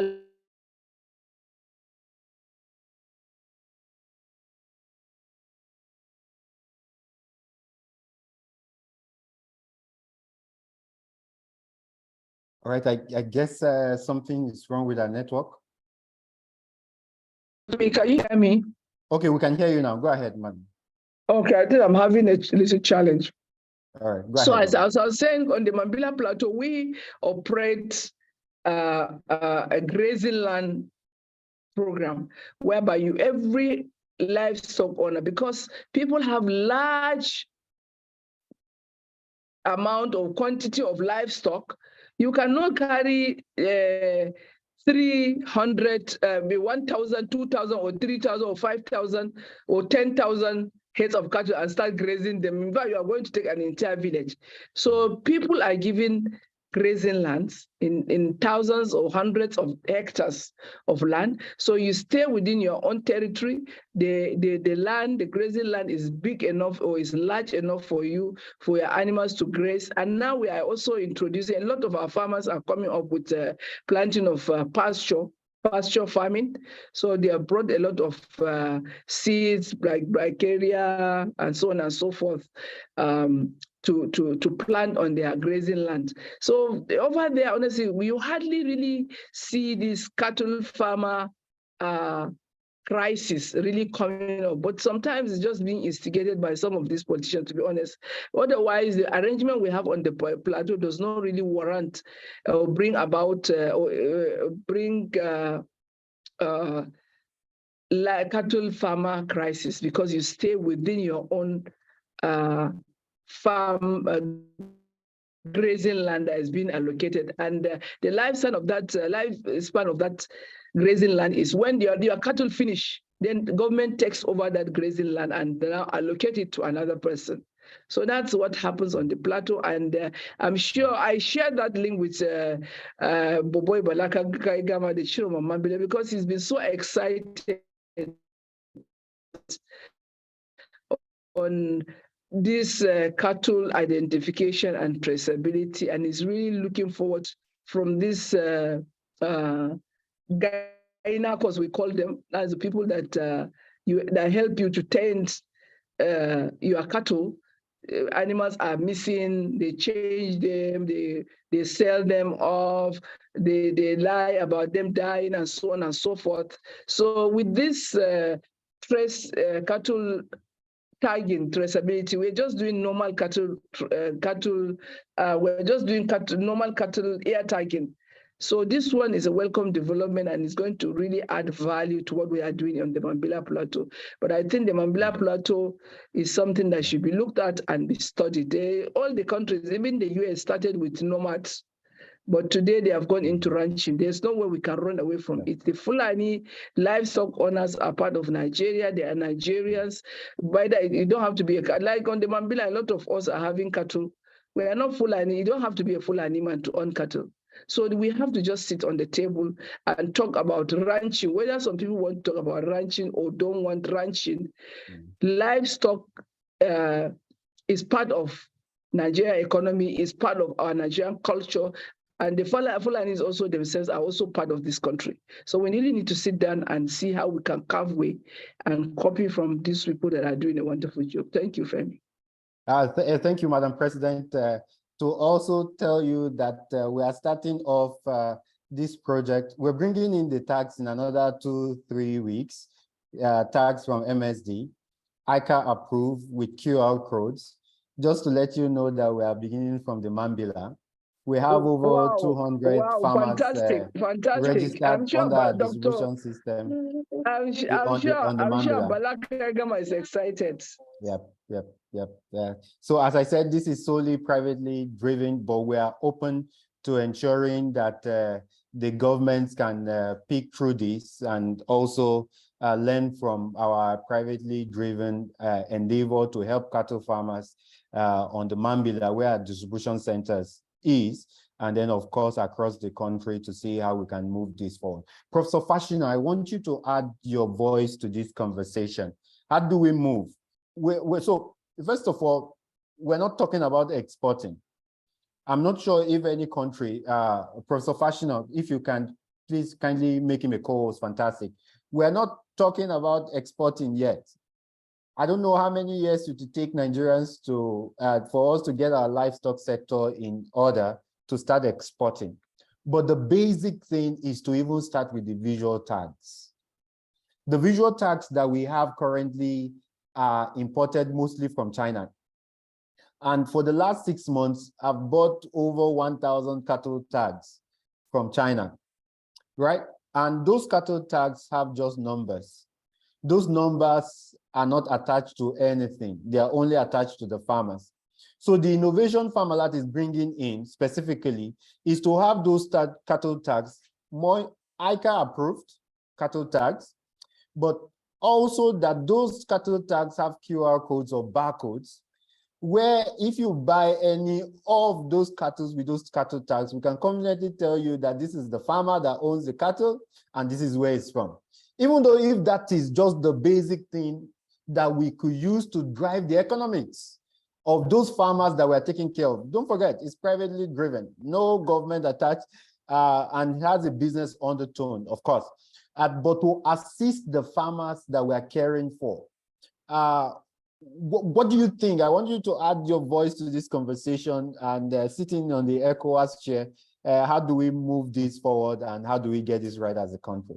Yeah, thank you very much. I believe you can hear me.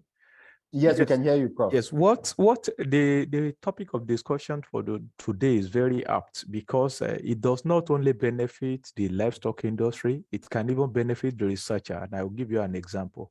For example, every cattle that is taken to the abattoir in South Africa 1% of whatever money they make from it goes to support the red meat research, development, and trust fund. And so those money are used to support research. So every animal is traceable to the owner. And once you take it to the abattoir for slaughter, 1% goes to a research fund that supports researcher. I'm happy that people from South Africa are here to talk about it. So also when your animal is stolen, it is known. Wherever they take it to, they know that animal comes from so place. So it's easy for you to be able to trace back your animal. So it has the benefit for the industry, has the benefit for the general public, has the benefit for the research institution. Because if I'm a cattle researcher, the first thing I need to look before I begin to look for money elsewhere, I can first go to Red Meat Research, Development, and Trust Fund and say, do you have money to support cattle research? So based on what was remitted the previous year, I can get an easy hold of some money to support my research. So it has an overall benefit. And traceability is a big issue which many countries and many organizations have been trying to push for, including organizations like the FAO, the OIE, everybody is trying to push for it because it also has benefit for our public health system. For example, you talk of anthrax now, you talk of any of these diseases, immediately it happens. You can trace that animal, and you can use that to plan how to even do the control measure. So this topic of today is really very, very vital. And I think it's something that the ministry, not only the private sector now, the ministry should be interested in linking up with maybe Farm Alert now to see what are you doing? How can we come in? How can we scale it up? And it's good that the police are also showing their commitment now and calling you for partnership. It can also help in reducing crime associated with this and can also reduce conflict at the human-animal environment interface. So this is really a very vital discussion. I'm supposed to be in another meeting, but I said, no, this is something that I need to listen to and also be able to weigh in my opinion. Thank you for inviting me. Over. Thank you so very much. Let me call on Dr. Ugochi Uzora. She works with Livestock 247. You've been raising your hands. Okay, good morning, everyone. Good morning, Dr. Femi. Fantastic work you've been doing with the TECLA series and Farm Alert. And also, I'd like to say a special good morning to my president. It's a privilege being on the same platform with you. Thank you for this opportunity to speak. So, my name is Dr. Ugochi Uzora, Head of Operations for Livestock 247. And Livestock 247 is really big on animal identification and management, as all our projects and products have been built on that platform, on our tech platform, which is essentially an animal identification and management system. So I was very pleased when I saw the flyers for this particular program, and I love the fact that an international partner, that's MSD now, is coming in. And I know MSD does quite good products. But, you know, from my experience in the field, working on the field across diverse states, over about 12 states, more than 12 states in Nigeria now. And all of these things that we do in rural livestock communities, which currently hold about 90 to 95% of the livestock in Nigeria currently. We've learned some things, and one of our key learnings, which was a huge challenge for us when we first started, was that generally livestock farmers, especially those in the rural settings, who when we're talking about things like this now, will be our major stakeholders, because they are mostly the producer groups for livestock. They really do frown at any visual identification of their animals for cultural and religious reasons, which I will not delve into, at least to the best of our knowledge. So I don't know, which is one of the reasons why we use the RFID. That's not all we use, but one of the things that we use is the RFID microchips. I would like to ask if MSD has an alternative for that, for something that is not very visual, as many of our own current customers frown at that. That is number one. Number two, I'd like to speak to the issue of animal identification in Nigeria. I think it is long overdue. for very many reasons. Insecurity, which is one of the reasons why Livestock 247 started in the first place, the issue of cattle rustling and all of that. I think it is long overdue, but I really do think that in effective implementation of this kind of policy or something like this, we need to really engage and manage the stakeholders, not just stakeholder engagement, but also manage. One of our successes have come from having doctors embedded inside these communities. So we have a team of vet doctors inside these rural livestock communities that attend to them. And so somehow we've been able to gain their trust over the years. So I really do think that, like I think Dr. Charles Ibe said, we need to really go to the drawing board and really engage with these people for us to even begin to talk about traceability, and not just even traceability now. Lack of animal identification and management system is affecting a lot of things. So even livestock insurance and all of those things, because you really cannot insure anything that is not identified.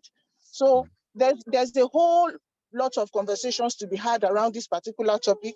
And I'm very, very pleased that at least we're beginning to gain some traction on it. Yeah, I'd like to stop now so that I don't sound like I want to take up all the whole time.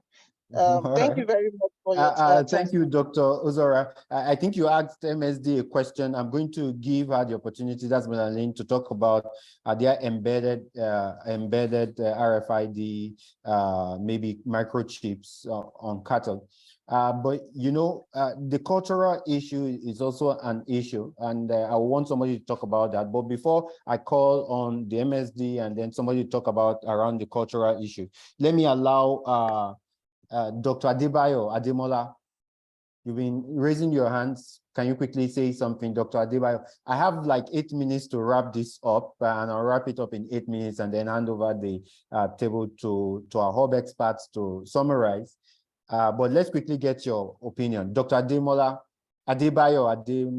Adedamola.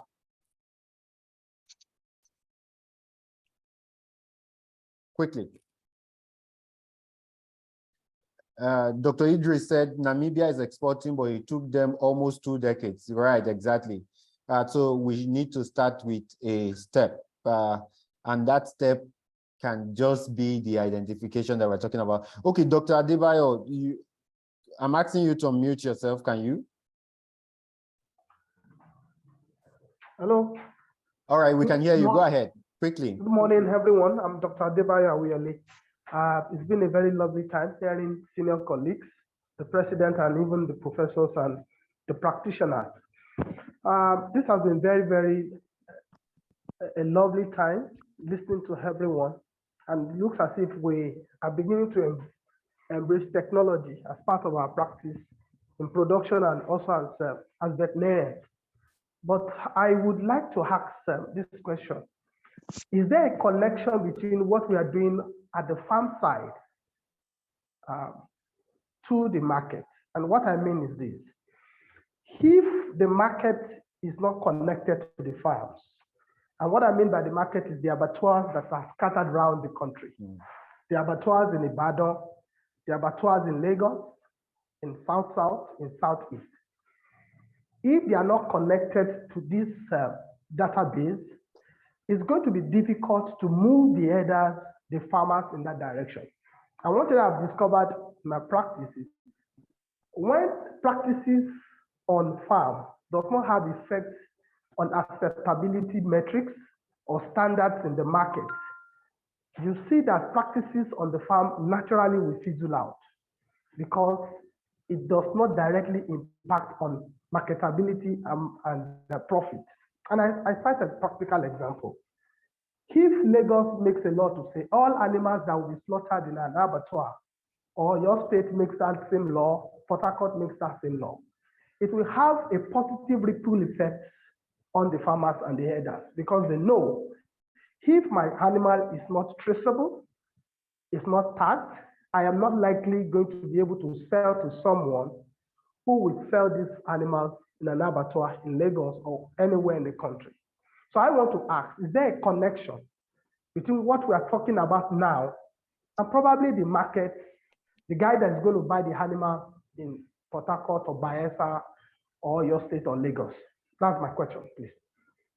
All right, so Doctor, you know, from this discussion, there's a lot in Nigeria that is disconnected.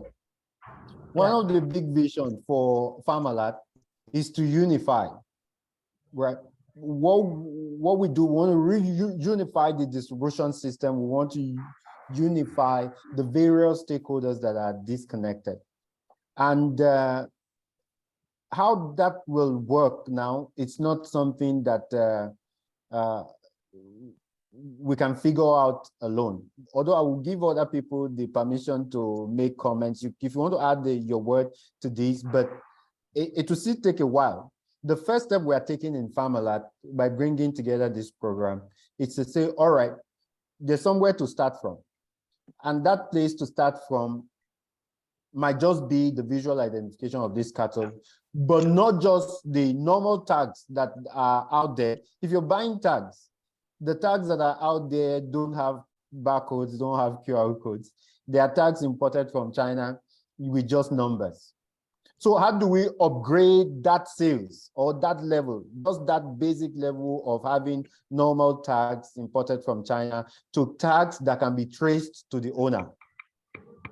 The issue around tracing to abattoirs and tracing to these other places cannot be done without the government involvement. And one of the reasons why we brought in government stakeholders into this conversation is to open up the conversation. We could have a privately led or privately driven activity that the government could rely on to ensure that some of these activities are carried out. And because of the business undertone in it, everybody is on his toes to ensure that it works. And that's about what I could say. I want to call on Dr. Booker. He works with NAFDAC. Can we unmute Dr. Booker? I think you are about the last I'm going to take, and then I will call on MSD specifically to answer some of those questions, and then to talk on the uniqueness of the tags that we're going to be introducing to the market. Dr. Booker, go ahead, sir. Thank you, Dr. Femi. My greetings to all. Permit me because of the time.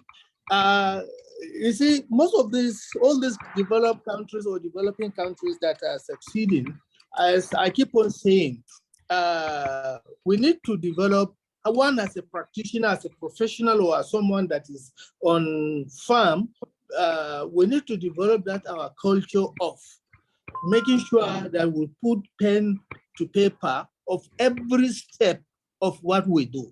So the traceability that we are talking, the success of it greatly depends on what we document. And in the recent, since we are now embracing technology, and you agree with me that the issue of the security of whatever information that you are now storing up in the cloud or whatever relevant, the security is very important. And you can all do this with having a prior knowledge. That's why earlier in my comment, I said we need to educate ourselves first as professionals on the do's and don'ts, and then we need to identify the current problem, know the problems, and then engage experts to guide us on how to go about it. So please, I always hammer on issue of documentation. Very, very important. Thank you, Femi. All right, thank you so much, Dr. Booker. Now, before I call on MSD, so let me briefly just summarize what Farmalot is doing with MSD, right? We have a distribution center, just recently launched a distribution center in Taraba, and we have more than 200 cattle owners in our database. And the question around how do they manage their cattle?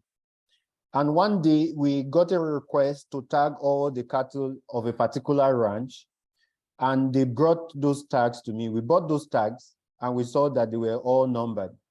And we went ahead, my people went ahead to number them. But I realized that it ends there. And we started thinking as an innovative company, how do we take this further?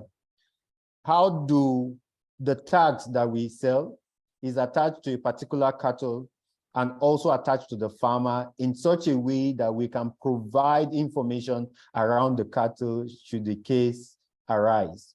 And that's where we approached MSD.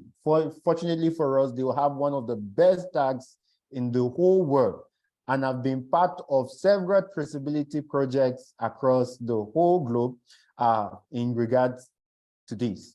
So what we are doing in Farmerlat is to partner with whoever it is on this call who is managing cattle. Get these tags. We open a particular platform for you that way you can understand and label all the cattle your farmers are taking care of. And at the end, if most governments involved in these meetings or outside these meetings are interested, we could share our learnings and share the details with them, because ultimately the robustness of this project will be shared by government institutions who have the right to hold this data. And I usually tell some of these are government people. The bulk of the poultry, we have an outlet in Lagos. The bulk of the data of our farmers is with us. We know where they are, we know how many birds they have, we know their locations, we know how many times they stock.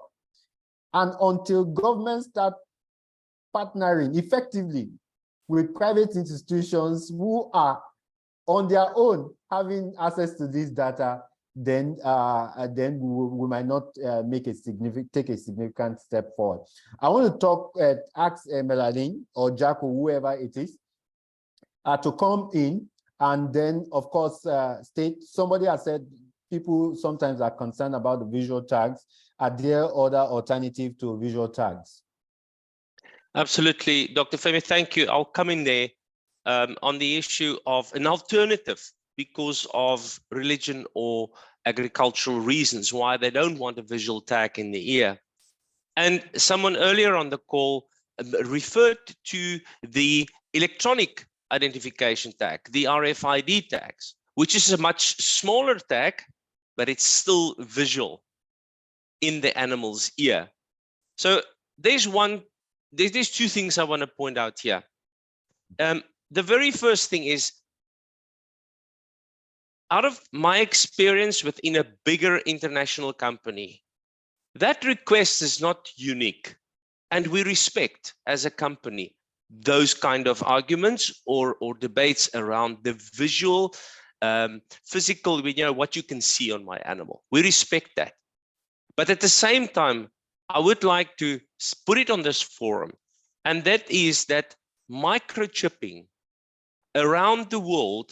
And if you think about opening your market and you want one day, we all want to export our meat or our animals to another country or our products to another country. Microchips underneath the skins of ruminants and specifically any food production animal is not allowed by the European Union.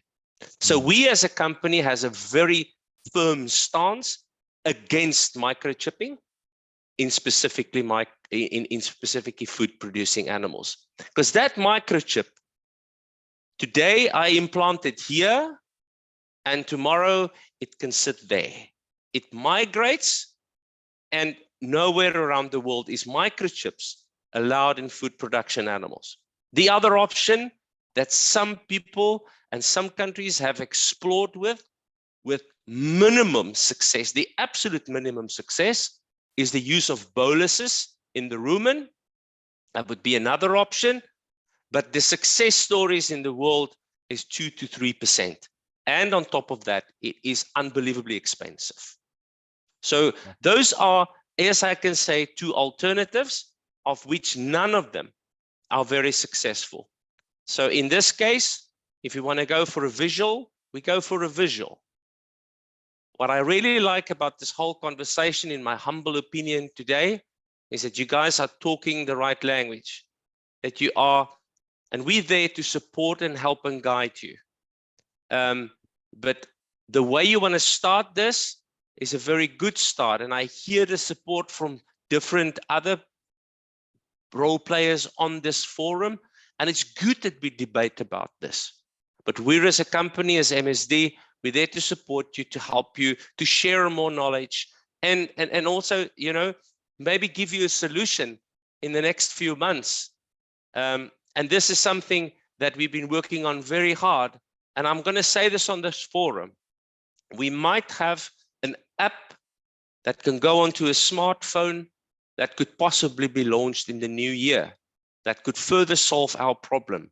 Reading that QR code that you have on your tag, gathering the information, and again, go to a central database. And maybe that would be our solution. Currently now, as we're sitting here today, we don't have that solution, but it's part of the R&D team's big drive to also supply us with that. So I'm just throwing it out there. What you're doing is keeping it simple. Don't overcomplicate it, because I've seen many of these different systems in Africa falling flat, not only in Africa, in Australia, New Zealand, wherever. I've seen them falling flat because people wanted to make it too complicated. Start by identifying an animal with a unique thing like a numbering system, like a QR code, link it to the owner, know where that animal normally is by using the reader to determine a location, and that's it. Start simple. That's a brilliant way. So I want to quickly share my screen. And of course, that was the content of the discussion with the MSD team to start something very simple.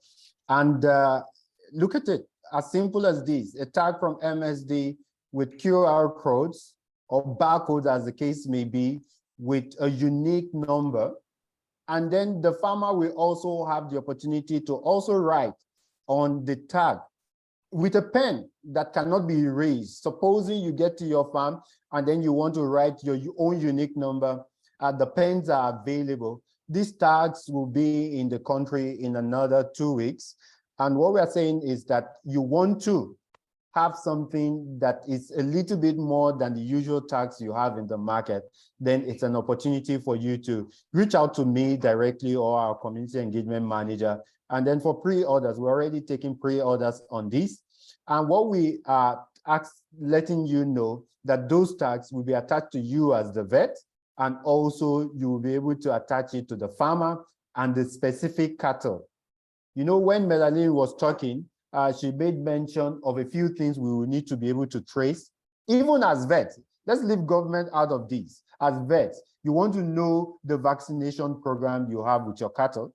You also want to also be able to tell this cattle, you have a way of filing whatever activities you do on that cattle.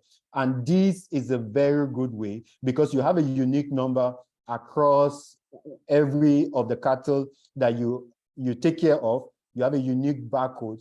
And just in case, and we are hoping that the Lagos State government will adopt this because we're already talking with them, is that any cattle that is shipped, they can just cross-check with us to be sure that they are not rustled cattle, and they can also trace it back to their owner. And we are very much open to the federal government also involving us in this. We want to start from the little position that we are, get this through with the farmers that we manage, first on the Mambila Plateau, and then of course across various locations where any vet is interested.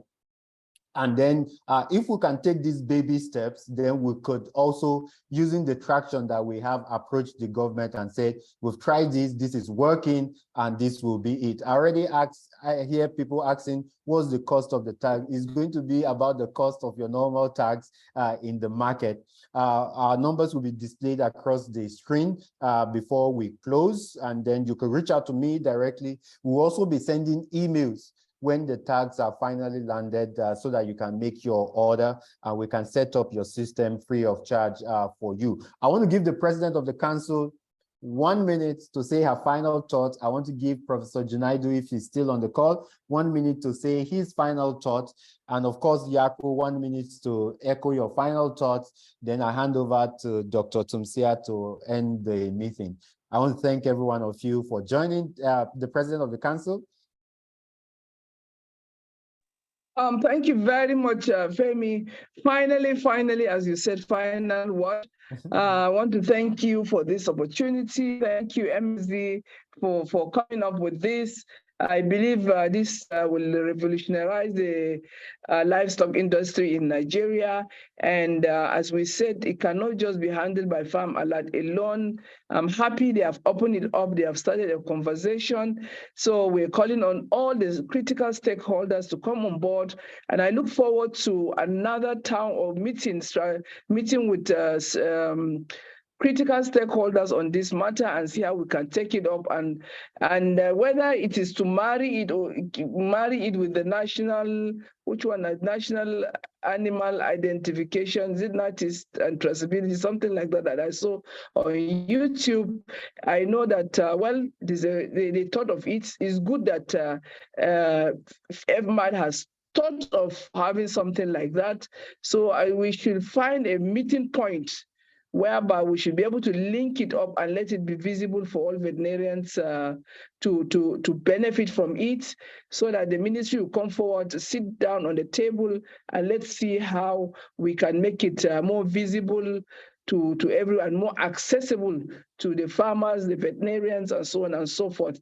And we look forward to also another partnership. Let us look at the security solution to this problem. For me, I'm really, really excited. As I told you, for 9 years, we're looking for a way to see how we can curtail cattle rustling. So let's see what we can do with that database so that it can help us solve some of these security challenges that we have in this country. I look forward to a very robust and a fruitful collaboration, discussion, and so on and so forth. And thank you, Femi, for coming up to the Mambila to make sure that that's where we are going to start up. I'm sure that they are really looking forward to it. The last time we had the launch and the community engagement, people are asking for, because they are losing a lot of cattle from lack of tracing these animals, and even just the fact that it has a unique number that you cannot change it is good enough that they can go and sleep. You know that if this number is missing, then something has happened, because a lot of them get their big cattle changed. Just like what the commissioner was saying is on the Mambila, in those days when we were growing up, also there was this artificial insemination program that went on the Mambila, and that's why you can see, Femi, when you went there, a lot of the cattle on the Mambila are not really pure breed, either Sokoto, Gudali, White Fulani. Most of them are crossbreed with Friesians and so on and so forth. So we have an improved breeds of cattle on the Mambila Plateau, and it's something that we really want to protect and to ensure that we get the maximum benefit. I'm trying to sensitize with a lot of sensitization program on the Mambila Plateau, because a lot of them are just keeping the cattle as a status symbol. Oh, I have 10,000. They don't care even if out of these 10,000, 7,000 are bulls, males, and then only 3,000 are female or whatever. Even if they give birth, they should look at it from the economic point of it.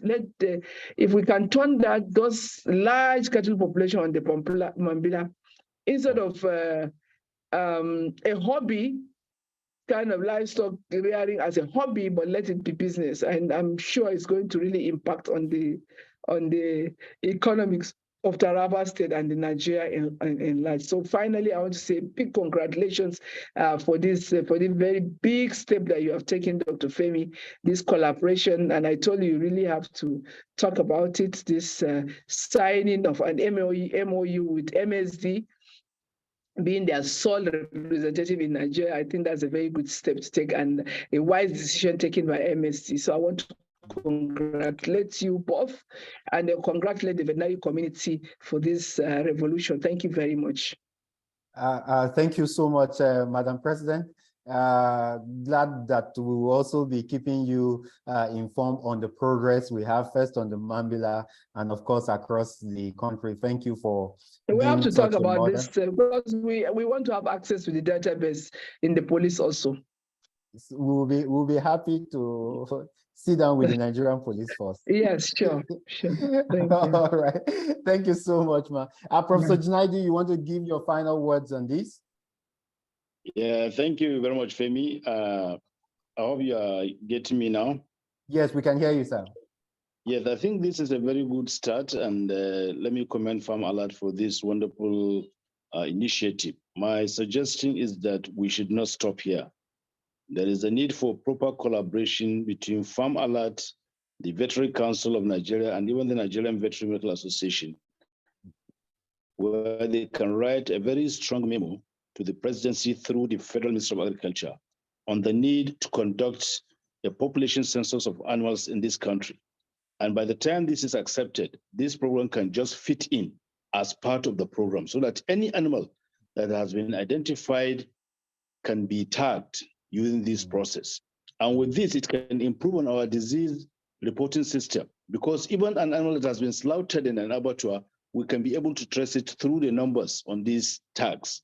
And we can know the number of animals who are slaughtering by knowing the number that has been fixed on that animal. And we can also be able to know how many animals are sick or have died. That can also assist us in determining the mortality that we're having in the country.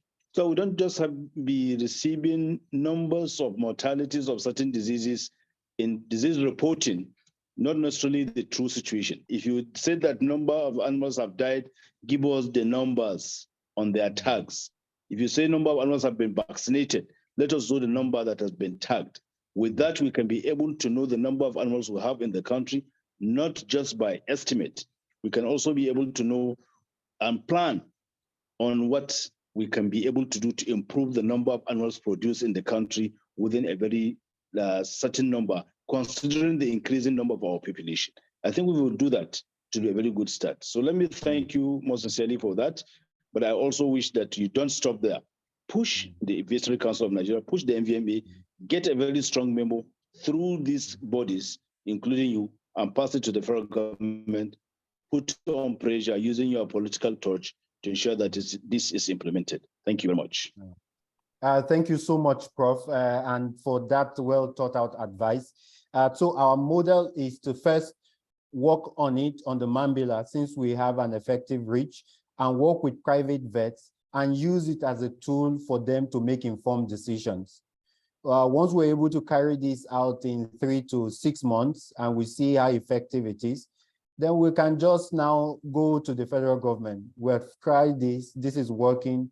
Veterinarians across the country have started using it to manage, because we're taking the approach from the management angle. You need data for proper management, to manage your client, to manage your cattle. And then, of course, to also give assurance to the cattle owners that your cattle has a name now. We have a local way of identifying. The Fulanis are very good at it, but we vets, we are not that good at it. But with a number and a QR code, your cattle has a name. And so the project we are going to be launching once the tags are in is to name your cattle.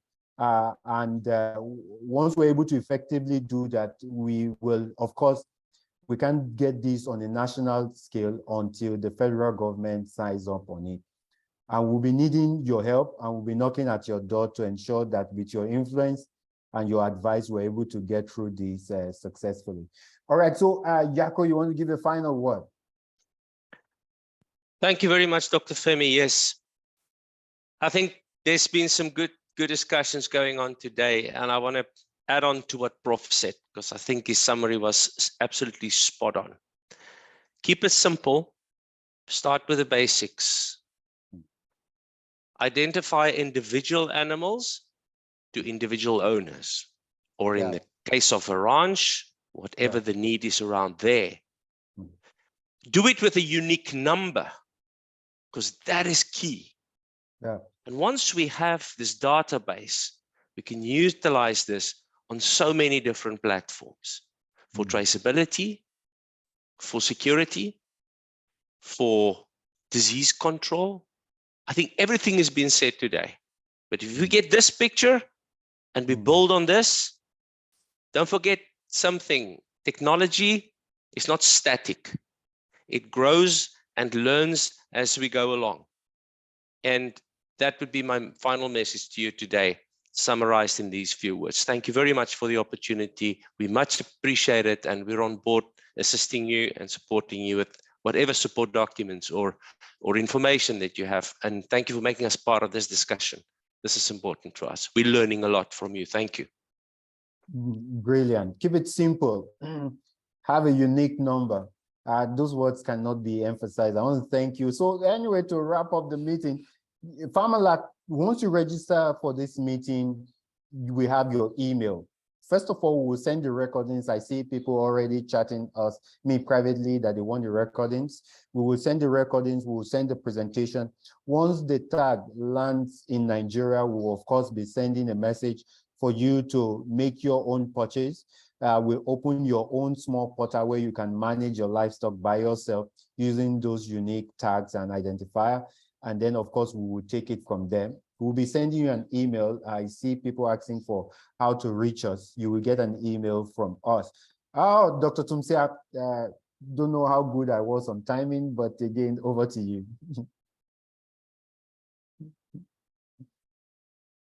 Dr. Tumsia.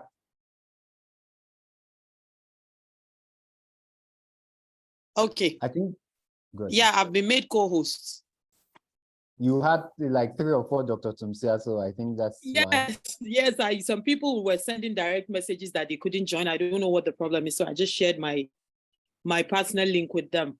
Thank you so much. This has really been an interesting conversation, and there is need for more of this kind of conversations because we're just finding out there is actually a project for the National Animal Traceability and Identification Scheme. You know, a lot of veterinarians don't even know that there's something like this in existence. And that is what Farmerlat is trying to do to make sure that we, the animal health system in Nigeria stops operating in silos. Let us all come together, think of sustainable solutions to enhance animal health and also livestock production. And I want to say a very big thank you to MSD for agreeing to do this with us, and we're looking forward to supporting farmers and also curbing a lot of menace that the livestock industry is currently facing. I'll just go back to sharing my screen. I think I just have an information that I need to pass. So I'll go back to sharing my screen, and then I would, excuse me, please. Okay, I think I have it here. Okay.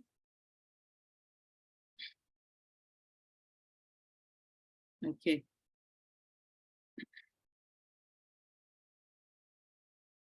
Okay, this is it.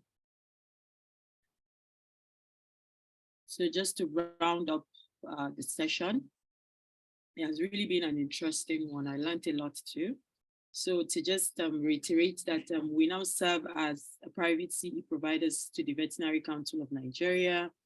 And this session is free. However, if you're interested in having a certificate and an e-certificate and your name submitted to the council, you will pay a token of 2,715 naira. The details are on the screen. You make payment to Farmerlat Echo.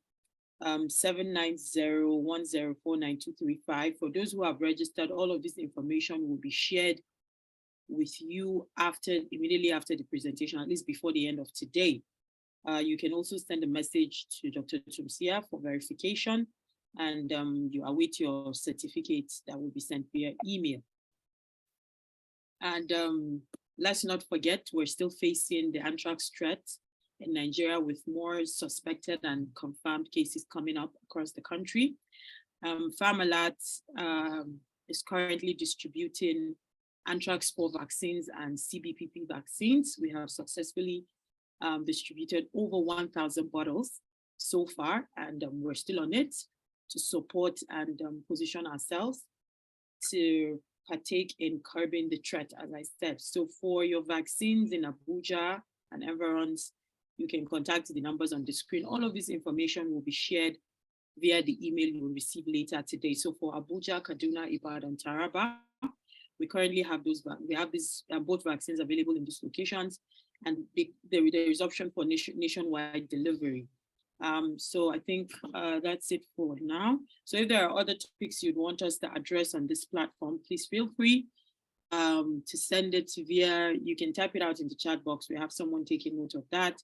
Or you can reach out to the number, the community engagement line, and we'll definitely use it to make informed choices to serve you better.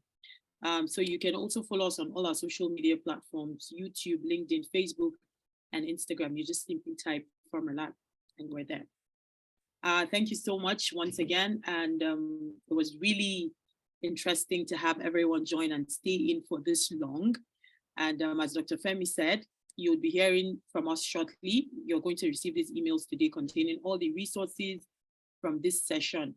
And to all our hub experts, Yako Melanie, I hope I got the name, Melanie, the AIG in person of the VCN president in person of AIG, Aisha Tubaju, my teacher, Professor Junaid Abdulkader, the Honorable Commissioner for Agriculture, and of course, I would not fail to mention Dr. Charles Ibe.